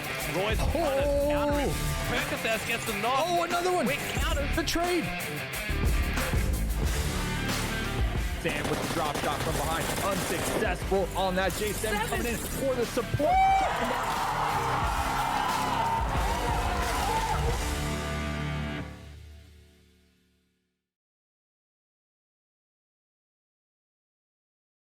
Ooh, well, there you go. That's going to be 4 games done, and we're ready to kick it off with our 5th and final game of the day for Group A versus Group B. I mean, Imperium, I don't know if you agree with me, but this has been one hell of an action-packed day. The circles have been really intriguing. The rotations have been way better than I was expecting going into this. And you know what? Overall, a pretty happy surprise for most of these teams and players. Teams are stepping up. I think that's kind of one of the key aspects. Most teams are stepping up. Even if a team has had a bit of a struggle of a day, they're stepping up in the end. We've seen it from Time to Shine and ScrimFarm in the last game. We've seen it from the Real Deal XTEAM coming out from the group stages. And yeah, definitely looking forward to see who's going to shine into this last game. For me, I definitely wanted to be Sirens because they're definitely at the bottom of the barrel for now. Yeah, I think that they're definitely a team that has to pull through right now. There's no other choice for them. But unfortunately, it does happen to have a bad day from time to time. But the thing is, having a bad day in a semi-finals where literally you have only 2 days of gameplay, it hurts you so much. So really, really unfortunate run of events for them. Hopefully able to pull on through. But the circle, you know, well, circle's going to pop up. This is the plane path, not a circle. And it's going to be going over from the western side of Gaka all over to the east of Yasnaya Polyana. So pretty northern overall. So teams like to go down south might have a little bit of trouble doing so. But overall, the circle is pretty easy to respond to. Same path, not circle. God damn it, I said it again. Cool, it's cool, it's cool. I didn't, to be honest, I didn't even register it too much until you know that meme of like The Office where they're like, they show 2 pictures and like it's like they're the same picture. Show me a line, show me a circle, the same thing, the same shape. Oh my lord, Sirens have easy access to Severny, of course Venom, along with ScrimFarm and Red Reserve in the George Paul areas. Phase 1 circle isn't too bad compared to the plane trajectory. It's a little bit more south than, in my opinion, the teams would like to see, especially off the back of what we saw in game 1 where it did end up being a military base circle. Could still end up being over there. I mean, now it's a little bit, I would say a little bit of a 50-50 split, even though there's potentially a little bit more chance, maybe a 60-40 split of it actually going up north. So it should be pretty good. Bloodline, this time around, we're not going to have the absolute mayhem that happened on that first game with like 3-4 teams next to Pachinki. So that's still a win in my books over here. I'm still pretty happy with it. As a inside games, where are inside games actually? I can't even see. Oh, they're actually they're in Resq. They took it away. Yeah. So that's going to be under there. Normally they like to drop in Milton Power, but they know that their Milton Power is just not going to be an option for them. So Resq it is. Plus, it's also off the back of I think they're making Resq their new drop stop because LAKONOSTRA didn't make it through to the semi-finals, so there's the free real estate, and it makes sense. Resq is overall much easier access for the majority of the circles. It's a great place to rotate from. You get a lot of valuable information, and it makes sense that they've changed that spot. Just checking out a little bit. I was just reading. Just read the chat for a second, and Veggie said I had a very bad sense of humor.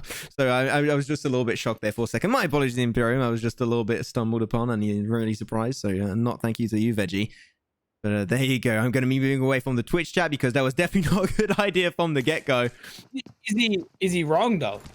I mean, he's not wrong, but still it hurts my feelings. You know, it's not because I know I'm dumb. I know I can't do math, and I know I got 2, brain cells, but calling it out is also very mean.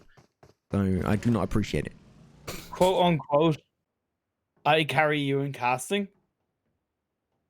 Pot calling the hypocrite? We're gonna be seeing Venom in George Paul. Look at this, they changed the textures. Wow, it looks so good now. Yeah. By the way, one thing I absolutely love about the change to the crates of George Paul is the 3 warehouses, or all the warehouses that are there. They don't have the guardrail around the side, so it's so much easier to go from warehouse to warehouse. And even fighting around the area, you just don't have the stupid rail and play. You just have the wall side on the edge, and it makes it so much easier, and it's much cleaner. I feel bad calling them warehouses now. Like, they look so fancy. Yeah, but they look so fancy now.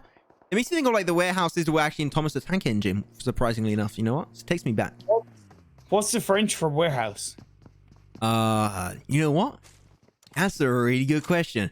Rescue on their rotation, moving away. Actually, you know what? I'm actually gonna pop up Google Translate in a few, maybe, because I literally do not know. French, you should I know know this. I'm French, but I just don't know right now. It's a good question. Okay. This is a low moment for you, isn't it, Max? This is the low part of today's broadcast for me. Yeah. No, I'm getting roasted. I left my mic on during the break. I mean, today feels definitely off for me. You don't know French, even though I don't know French. Exactly. Okay. So ScrimFarm disengaging down from the west side of Everest, which makes complete sense. They know that without Polarized being in the lobby, there's automatically more space. They only really have kind of MVP to worry about a little bit, but MVP tend to utilize the more southern side by the coastline upon their rotation, especially considering where that circle is. And Team Dope are facing a bit of pressure from, as it happens, MVP. Yeah, they're just going to be moving on by. Team Dope, they're being really respectful recently. Like, they hear a few shots. If there's no reason to take that fight, if it doesn't give you a direct advantage taking the engagement, they're just not going to take it. But just to come back on what you were saying about MVP Gaming and the fact they do like to play on that southern coastal line of the river, it's actually where they got their very first chicken dinner, if you recall, in the group stage. So, you know what? It's definitely a position that's been working pretty nicely for them.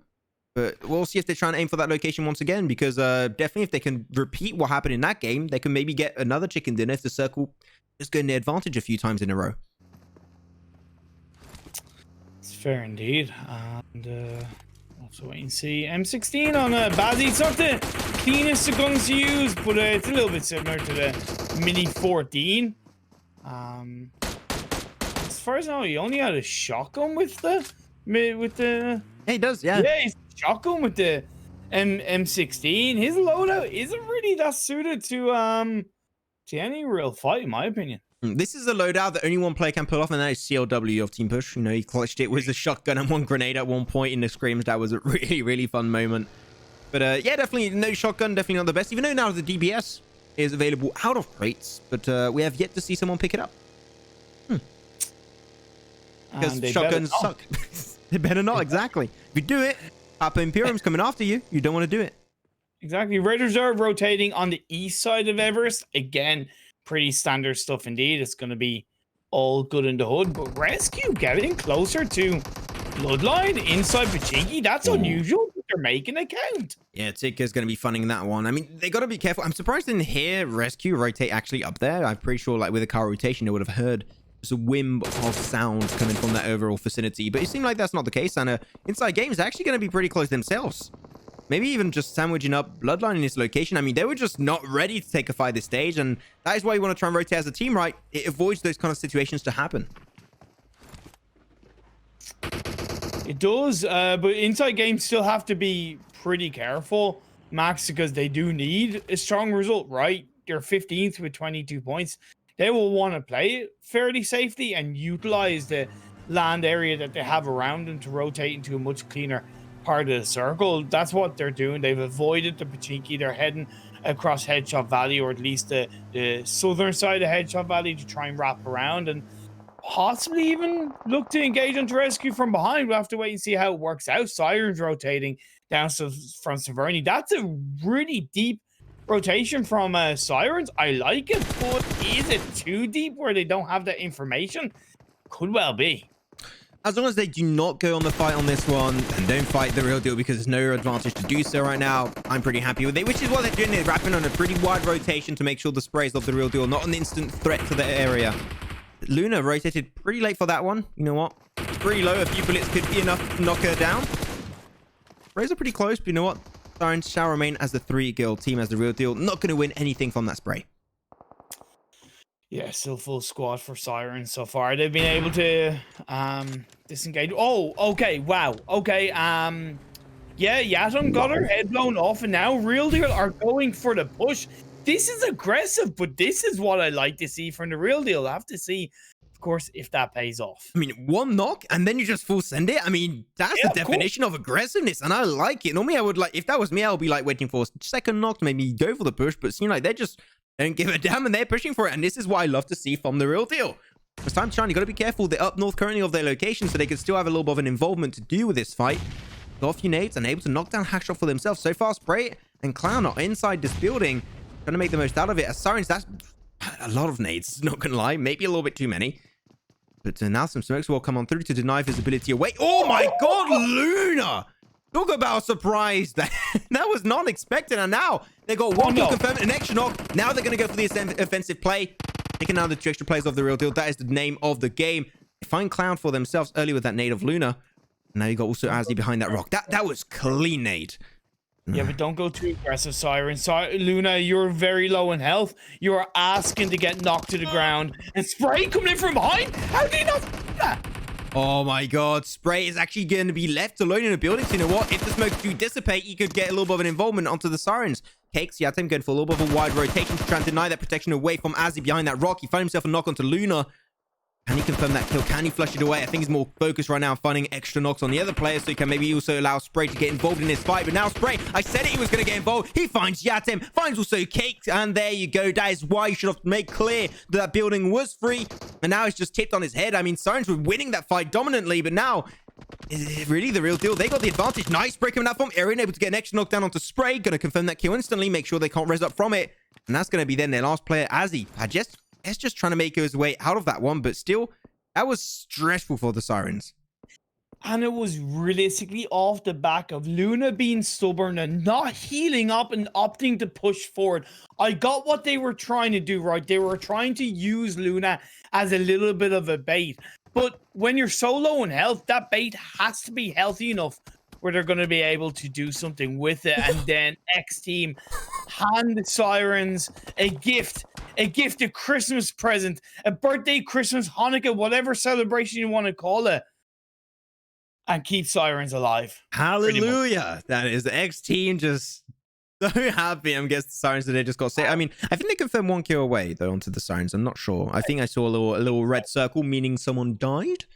Which, if that's the case, then Sirens say goodbye to an extra player. But at the end, Sirens was a very stressful spot to be in. A few little mistakes around the board, but they can just easily iron them out. And they shall normally remain minimum 2-girl team. I think they lost an extra one. We'll have to see as we see them pop into the standings very soon. Reserve rotating very nicely towards a compound that is low ground, but also still in an area where you're able to get a lot of information up the hill. It's not a harsh hill, or it's not harsh hills that's around them, but they still have to be careful because the fields around them are also kind of quite flat. We'll have to wait and see if the circle stays in their favor. Team Dope out in the open, making that nice spread, having those members really diversified to get information on the likes of Red Reserve. Oh, Sam's found himself a sneaky M24 headshot. That's going to be coming in pretty handy. But Circle's just going to be getting down south of Pachinki. One team I love their position right now because of this circle, Bloodline. They got literally information on any spot in this circle except maybe where GODSENT and Gun are currently. Otherwise, really, Bloodline, the information going their way is humongous, and I love to see it.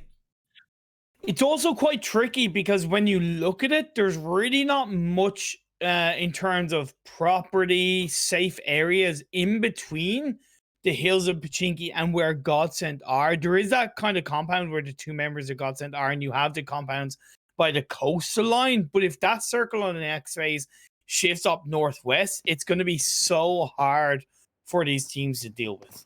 Overall, like, this is going to be a pretty tricky one for teams to play around, especially because you've got 2 good high ground. I mean, actually, they've got 3 high ground positions that are really good to play around. So if you are currently rotating in the fields, on the roads, in a valley area, you could be under a lot of pressure from the teams up above. So a little bit tricky. I'm talking about being under pressure.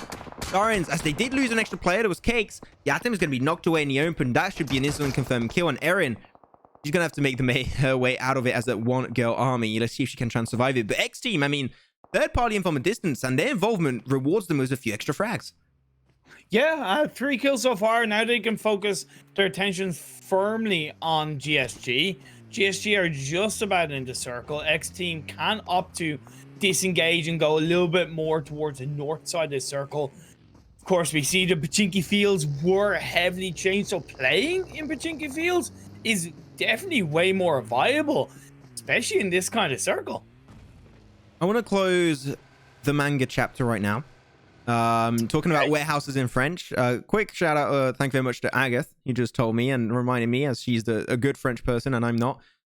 It's actually entrepôt, warehouse in French. See, that's my point was that sounds cooler, so sounds classier. Entrepôt. So we now call them entrepôt instead of warehouse. There you go.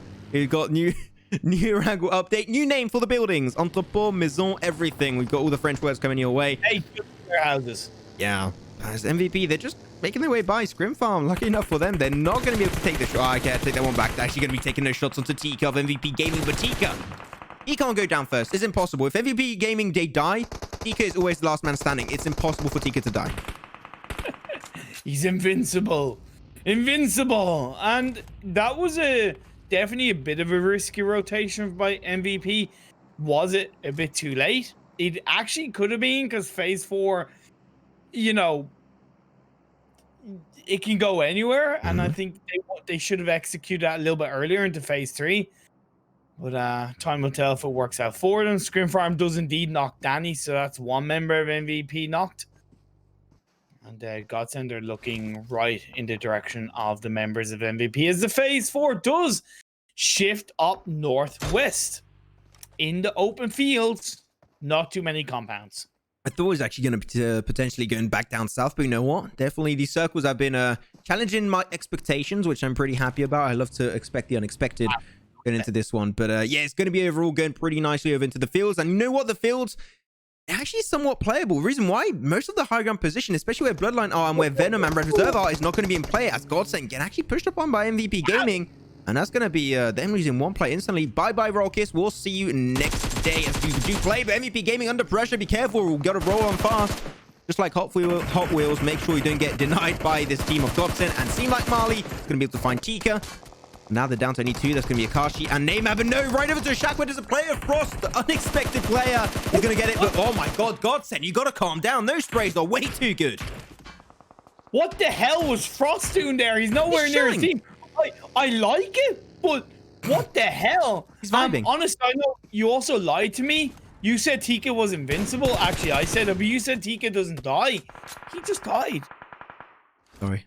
I'm sorry to disappoint you, Imperium. It's, Okay. I thought I had everything sorted out in my heart, in my mind, but apparently not. So, bye-bye. Akashi is the new Tika now. Yes. Okay, so going up for the field play. It's not going to be easy.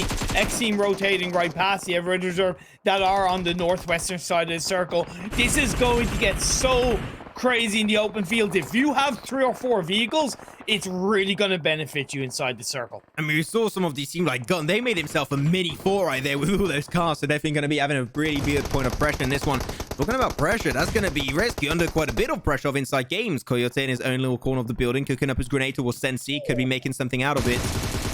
Grenade is actually going to be exploding over onto Dale of inside games. Might be the time to strike. Then if they also take to join up on that party, you want to make sure you can get the full engaged with your team. As gauging from up above on Pachinki, no way. Could get some little bit of involvement. Tick and Born getting a second tick. That's damn surprising. And now you got to be careful right behind you. They're going to be picking up a third one. Dale is left alone. He just got rezzed up. They do get the information. Tick seals the deal and eliminates inside game in overall 15th position. I mean, what just happened there? Resq pulling up from nothing and picking up 4 kills. That was a huge stunk of a game. Tick tock. The bomb went off. Inside games, you just got wiped, deleted out of here. Resq continuing their run on day 1 of semis with a fantastic team fight win. GODSENT putting the hurt on the GSG on the eastern side of the circle, getting that revive off, but that is giving time for GSG to try to survive and reposition themselves. Now, GSG can't reposition themselves too far away, because the second they go to the other side of the hill, they're in the open fields or near the open fields where they could get spotted out. Just either on the move. They GODSENT had too much pressure on them, so they just feel like, we don't want to really stay there. And GODSENT, they're still taking those shots. They just don't give a care for the world. They find up an extra kill. That's going to be Underlito dropping down to his doom. And they also pick up Rafik along the way. So that's going to be GSG Europe, unfortunately, going down in 14th position. 13 teams still remaining. But now is a point in time where we're going to be trying to see a little bit more teams get eliminated in this game. As Erin of Sirens actually is still alive in that shack there. She's just about alive. Hey, look, you know, doing so to speak the look of the Irish and just trying to stay alive. Gun have a firm amount of space. The circle has shifted to the east, but it is still around the fields. And look at how hard it's going to be for Venom, MVP, Dope, Resq, Gaijin, Bloodline. The good thing for Bloodline is Bloodline have been on high ground, so in theory they've been able to gather a lot of information which should help dictate them on their rotation. I thought that the high ground might be contested by the end of the circle, but they held on to it for a pretty long period of time. But now, because the circle is going to be going away from the high ground, that means the fields are viable to play. Also, because the GODSENT high ground has been taken out of play completely. So you know what? Now the fields, fair game. Everyone can go for it, and you know you're not going to get sprayed from above. At least that's just... it makes you feel a little bit more at ease, I would say, as a great nade from Naya going to be confirming Jody of ScrimFarm, and now they're sending one of their players, their last player actually, in fact, that's going to be Lunu, taking some pretty heavy damage. She'll try her best to try and stay alive as a snake, but Naya, first nade was great. Will the second connect? Whoa, apparently no. Mamulov Gun's going to be snacking that one for himself. I don't get why ScrimFarm moved in pretty much one by one. They paid the price, and then Lunu went to the same area where a teammate just went down. Poor decision making coming out from ScrimFarm as they pay the price. GODSENT trying to hold on. Reeves with a sliver of health. Marty trying to hold on as well. All the while, Time to Shine just laying prone down, not moving a beat, doing what he needs to do. You said you wanted to see ScrimFarm go for the full team rotation. GODSENT did it, even though it is still a hard rotation and a risk rotation to take. They did it and they remained alive. So that's the main goal. Will grenade towards Aaron. Like a pretty good path. Will explode right in front of her, confirming the vehicle out of commission. Now got a lot of information. Got the hit marker. Another one onto Erin. Looks pretty damn close. I'm really impressed, but still explodes a little bit too early. Will's got the good idea, but unfortunately the timing is a little bit off on that one as the circle of phase 5 is about to close up. Phase 6 on the horizon. I like that by Erin. Repositioned the vehicle, then blew it up straight away. Accurate indeed. And yeah, talking about GODSENT, you know, you said they pushed in and they're still alive as a 3-man team. Time to Shine have that 2-1 split, so they have that level of information. Bloodline have been able to move down onto the north side of the circle, so that's really valuable stuff from them. And Red Reserve hold on to that western side as a 3-man team. What seems to be really meta in these field finishes is that no one goes dead center, which, once again, in this case, you know, ditto that. It's going to be the case here once again.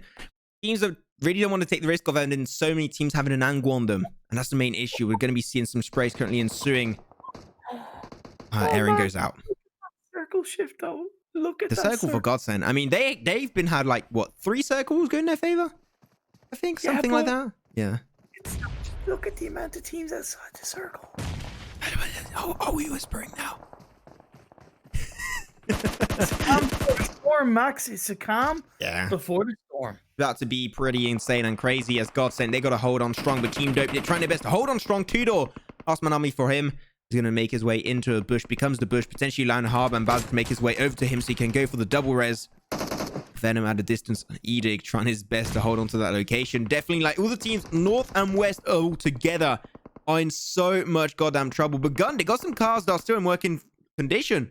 They're just going to be trying to push onto GODSENT, which I think is just the better option here. Just go full send it or just go home. And they're just like thinking, okay, we're just going to try and make a mini fort with that car and try and get himself a decent position. They're pushed on forward. It's nice to see.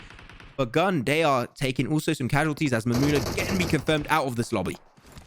I don't get how they were able to survive. They kind of went towards the middle of the field, then they repositioned to a hay bale. They should easily have been punished. But when everybody's in the open field, nobody really wants to be proactive, so I get why they got away with it.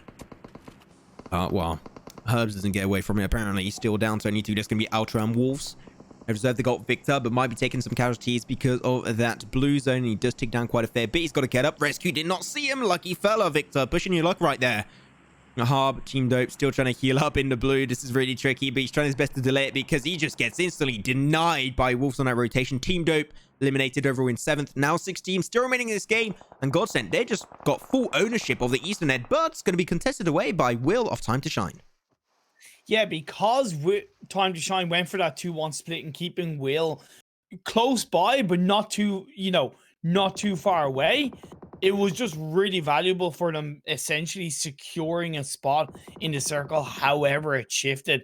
That was a really intelligent play from Time to Shine. Good little sprays shall be rewarding. Now Victor still, he's trying to really take as long as possible to rotate away, but now he's on his knees trying to go for that first aid. Boone is just forcing him closer to the enemy team. Kalista gets confirmed because of the blue as Resq in a pretty similar position as to Victor, but I think Coyote looking on the right. I think he's got the information. The spray from Bloodline's coming on through, but they're going to be striking on first. Alan's going to be taking the L on that one, but instant response on Kapahala, able to find Coyote. Now take last remaining player of Resq Esports, trying his best to survive it, but now Alan has been gone away. He was the front line versus Resq. And he's just going to be losing quite a bit of information. But gets up there, trying to run way through. And Kapahala with the M16. Going to be confirming that kill. See you later, Resq eliminated overall in 6th position. And 5th position will be for Red Reserve. That was good for Red Reserve. I know he didn't survive, but that distraction kind of pushed him towards Gun. But that's where he got taken out, unfortunately. We're down to 4 teams. GODSENT, Time to Shine, Gun, and Bloodline. 12 players, 4 teams. That's an average of 3 per team. Just to state something, we have yet to see a Bloodline chicken dinner going into this PMCO, even in the group stage, even into the semi-finals. So you know what? I want to try and see the first Bloodline chicken dinner. Best of luck to them. Let's see if they can try and pull on through. As actually, when I check it out, it's actually every single team has 3 players. This is like, you're asking for such an even finish. And currently, almost no one except for GODSENT is in the circle. So this is even stakes for everyone. Let's see you can pull on through. Not anymore. Okay, I take that one back. Wolves is going to be confirmed away from the lobby by Will of Time to Shine. But Time to Shine looking good. I would like to see how many kills they got. But GODSENT got 6 kills for themselves. And they're still in like such a safe location. They're letting all the teams push to them. And they just pick them up one by one. It's market time for them. It's market time indeed. But they've also got to be careful that they don't be too aggressive where they do get third party. It's not easy to play around in the late stages of the game in the open field. We did lose Gun, unfortunately. Wolf going down. 3 teams left. Time to Shine, Bloodline, and GODSENT. Exactly 3 players on each team. So it's kind of even Stevens. Kind of even once again. I mean, we had 5 teams with still every single team having 3, but now we're down even further down the loophole. A Bloodline getting really close to Time to Shine. I think they might be the 2 teams to really take the fight first. But what really happens, this is a Mexican standoff that we mentioned time and time again into this. The team that fights first, the 2 teams that fight first specifically, are going to be pretty heavily hurt by that. Is it by using damage, some utility, taking some damage, even losing a few players along the way? And that is when the 3rd team just not fighting. That's their time to strike. That is the time to try and capitalize on the teams having a disadvantage and take that game away.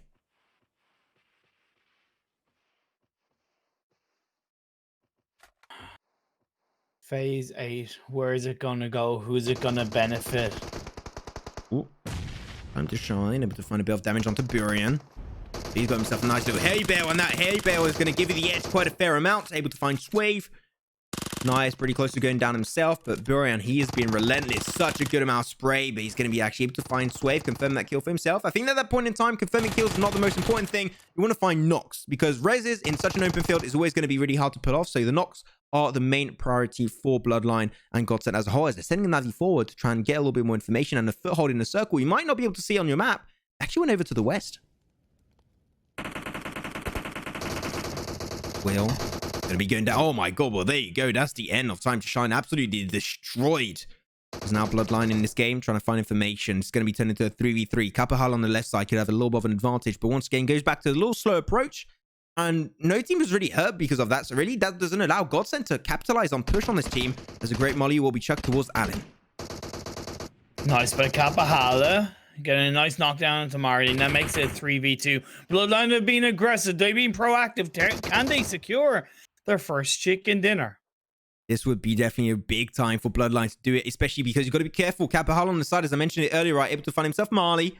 And now I think Marley just push him forward into the circle. You're not going to get rested up. You're there to literally just give information to the rest of his team. Unfortunately, he's going to be going down really quickly. And that's going to be Bloodline picking up an extra kill. And I said it, like GODSENT earlier, they had already 5 kills, now up to 7. They're claiming quite a fair amount for themselves, so really props to them. Now Bloodline trying to just choke down onto GODSENT, make sure they just can't move an inch. If they move an inch, that's going to be 1 pixel out of place, and Bloodline should easily be able to pick up on it. And talking about pixel out of place, they're going to be able to find quite a fair amount of damage after Reese. Reese goes down. Nice, all in the hands of Na'Vi, able to find himself one play on the side. As Reese going to try and push away from this location. Be careful, you can still give a lot of intel over, but that's going to be Allen down into a 1v1. Burn and Capella both drop down instantly. I mean, Na'Vi has been able to clutch into the past. And can he do that once again to take that first chicken dinner away? Or will it be over for Allen? Allen peeks up, and there you go. That's Bloodline. Looking their very first chicken dinner in the full split European PMCO. They were going to get it eventually, and today was the day they get it. It was that proactiveness. Yeah, did they have a couple of hay bales, which meant in theory they didn't have to prone. They could crouch up. They could fire those shots towards time to shine. And it wasn't just the fact that they fired shots towards time to shine and got those knockdowns. That time when they were kind of trying to confirm the kill, they weren't really trying to confirm the kill. They were just blindly spraying to push back time to shine to create that space just in case somebody got close, because they knew they had the height advantage. And even all in, he didn't have a helmet. He had no helmet. He was bald as a baseball bat, so to speak. And he was jumping up and down, trying to find any form of information. And credit to Navy, he did get a double knock. I think also the fact that they did have those hay bales, which was not the side of GODSENT. It wasn't the case for them, right? Yeah. Like, just gave him a little bit more confidence overall to go for those aggressive peaks, and it did work out. Like, literally, as you said, not having a helmet, one headshot, boom, that could have been game over right there. But you know what? Love to see it. Bloodline, they have a huge community behind them, a huge followership, I would say. And it's really great to see that that's going to be actually rewarded. So they're going to be taking their very first chicken dinner for this PMCO. And hopefully it'll just be the first of many to come. Yeah, and even when we look at the scoring and the points from that game, it was one of the most balanced in terms of Bloodline got 9 kills, so they got 29 points. But GODSENT got 7, so they end up with 21 points. And, you know, Time to Shine getting 7 kills got 17 points. And Gun got 13. So it was just a really nice even spread across the top 6 teams. Even Red Reserve ending the day with 10 points as well, and Resq being consistent as ever with 12 points. So really nicely done. It was just unfortunately GSG not having a good day, considering where they ended up from the group stage. So yeah, despite picking up a great first chicken dinner with 29 points going their way, you know, did kind of tumble down quite a fair amount after that. With that said, we're going to go over to our sexy cute faces right there, and I'm going to try and update quickly the overall standing so we can know exactly what we're looking at here, because some teams have been consistent, but overall, like, it's been all over the place today, I would say, Imperium. I think it's safe to assume that, and really intrigued to see who's going to be up there. So 3 to 1, here are the top 12 teams in terms of overall standings after just 5 games, after just 1 day of action. XTEAM still remain on the top of the mountain. Really good stuff on them. 1 chicken dinner, 70 points overall. I'm still thinking that is a great overall average from them. GODSENT in 2nd, Time Shining currently 3rd position. Which, you know, Time Shine, I wanted to see them perform and get some results. 3rd position, I mean, they are back. They are back. They are back, but can they be better? Yeah, they can. It's even the same with GODSENT. And it's not just like, can they be better? To be fair, and to kind of put an asterisk on that, as I said, the standard of the teams in the semi-finals is obviously a lot closer. It's a lot higher. So in theory, to get strong, consistent results against these teams is really valuable. Yeah, Time to Shine are in 3rd place, but I don't think they've been that consistent. Really, when you look at it, Red Reserve and Resq have been pretty bang on, along with Gaijin and even XTEAM. And even the aggressiveness from XTEAM is something that I'm really happy to see. Currently lying 1st on the leaderboard with 32 kills. It's a really good start for them. Pretty happy also with the Real Deal taking a great dominant chicken din on Miramar, and they got 48 points, which is turns around that, you know, 10-point average we like aim and strive for every single game. So I think that's still the Real Deal. Been really good. After underneath that, ScrimFarm Games United Nation, that's when the average just stopped to drop a little bit more heavily, so hopefully can try and make up for them in the next few days as they do play on through. But now I think a lot of teams, I'm saying a lot of teams, shouldn't have said a lot of teams, but a few teams are currently in a very, I would say, dire situation down there, and we're going to be transitioning over to the lower side of the standings. Here we go. And talking about lower side, the Sirens 11 points. I mean, this is definitely not the performance they've been looking for. Like, it's not over. Don't get me wrong, it's not over. But when they're going to be playing, which is going to be actually, if I'm not mistaken, tomorrow, playing for Group A, they need the results of a lifetime. They need to be consistent through and through. No more room for mistakes. You need to get the best day you've ever had in your history of PUBG Mobile Esports. Definitely. Look, to sprinkle a bit of positivity on what was realistically a really bad day for them. In that last game, they did score 6 points. They scored more points in that last game than they did in the previous 4 games. Now, that shouldn't be the case. If you've only scored 6 points in one game, that it's more than the 4 games combined. But it's still a sprinkle of positivity, and it does mean that instead of them being 17 points behind 15th place, or instead of being like extremely far away, they're only, you know, a good 14 points behind inside games. In that, you know, it's not much, but again, I just always try and sprinkle a little bit of positivity and know that they still have a chance to get into the top 16. Not much, but it's positive work right there. It's just quite a meme. Always around. I must really stop with the meme. I think I must try and go to a hospital or something to try and get myself some help. With that said, you know, that's going to be it for our first day. Group A versus Group B. It was intense. A lot of action coming up, and I hope you guys had a fun time joining us throughout the day. It was great fun. But yet tomorrow, Imperium, going to be a lot more action coming up. There's going to be another 5 games coming your way. It's going to be Group A versus Group C. I'm actually going to be showing up the groups right now for you guys at home, so you can see Group A versus Group C facing up against each other. So of course, Group A back at it again, trying to get those final results in. Group C, a bunch of teams are coming back into the action, and especially first time where the Noisy Boys is going to be playing under their new team or competitively. That's going to be Polar Ace. And also, I want to see for Romanian Men, they've been a big surprise in the scrims, and I want to see, can they follow up what they did in the scrims now in the actual semi-finals? That's the big surprise for me tomorrow. True, and even teams like BFF and Omega Dragons, because in theory, Group C is the worst group of the 3, because it went by first, second, third, and Group A, B, C, and then 4th, 5th, and 6th. So in theory, you know, they have the low standard. So, but that doesn't mean that they're not going to be able to pull off, let's say, a real deal and an XTEAM and really bounce back hard. I want to see something like that from Omega Dragons and BFF. I question if BFF can do it, but Omega Dragons, the last day they had in group stages was their best day. They scored on their last day of games. Omega Dragons, you know, they scored over 50 points. No, they scored, 40.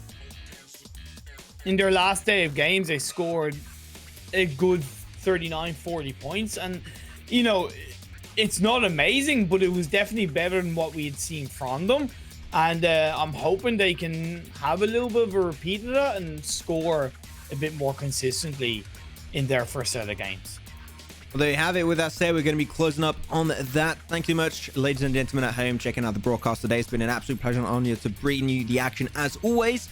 Imperial, I don't know if you have any ending sentences, like do we can just nom on before you close up the broadcast? Or are you good to go? Good to go? Good to go? Just treat people the way you want to be treated. I know that might not make sense now, but treat people as humans and not based off their gender. Simple as that. There you go. That's a really good thing to close up, guys. Thanks so much for checking out the broadcast today. It's been an absolute pleasure.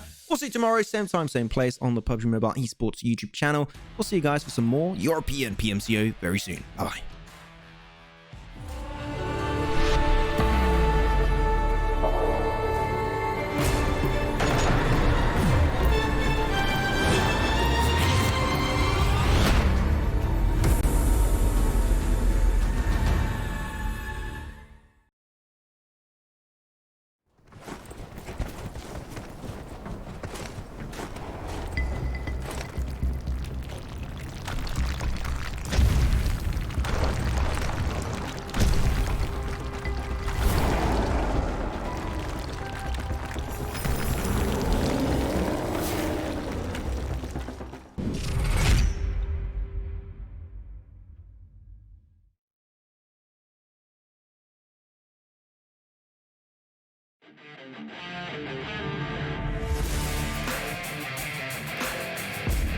Ground.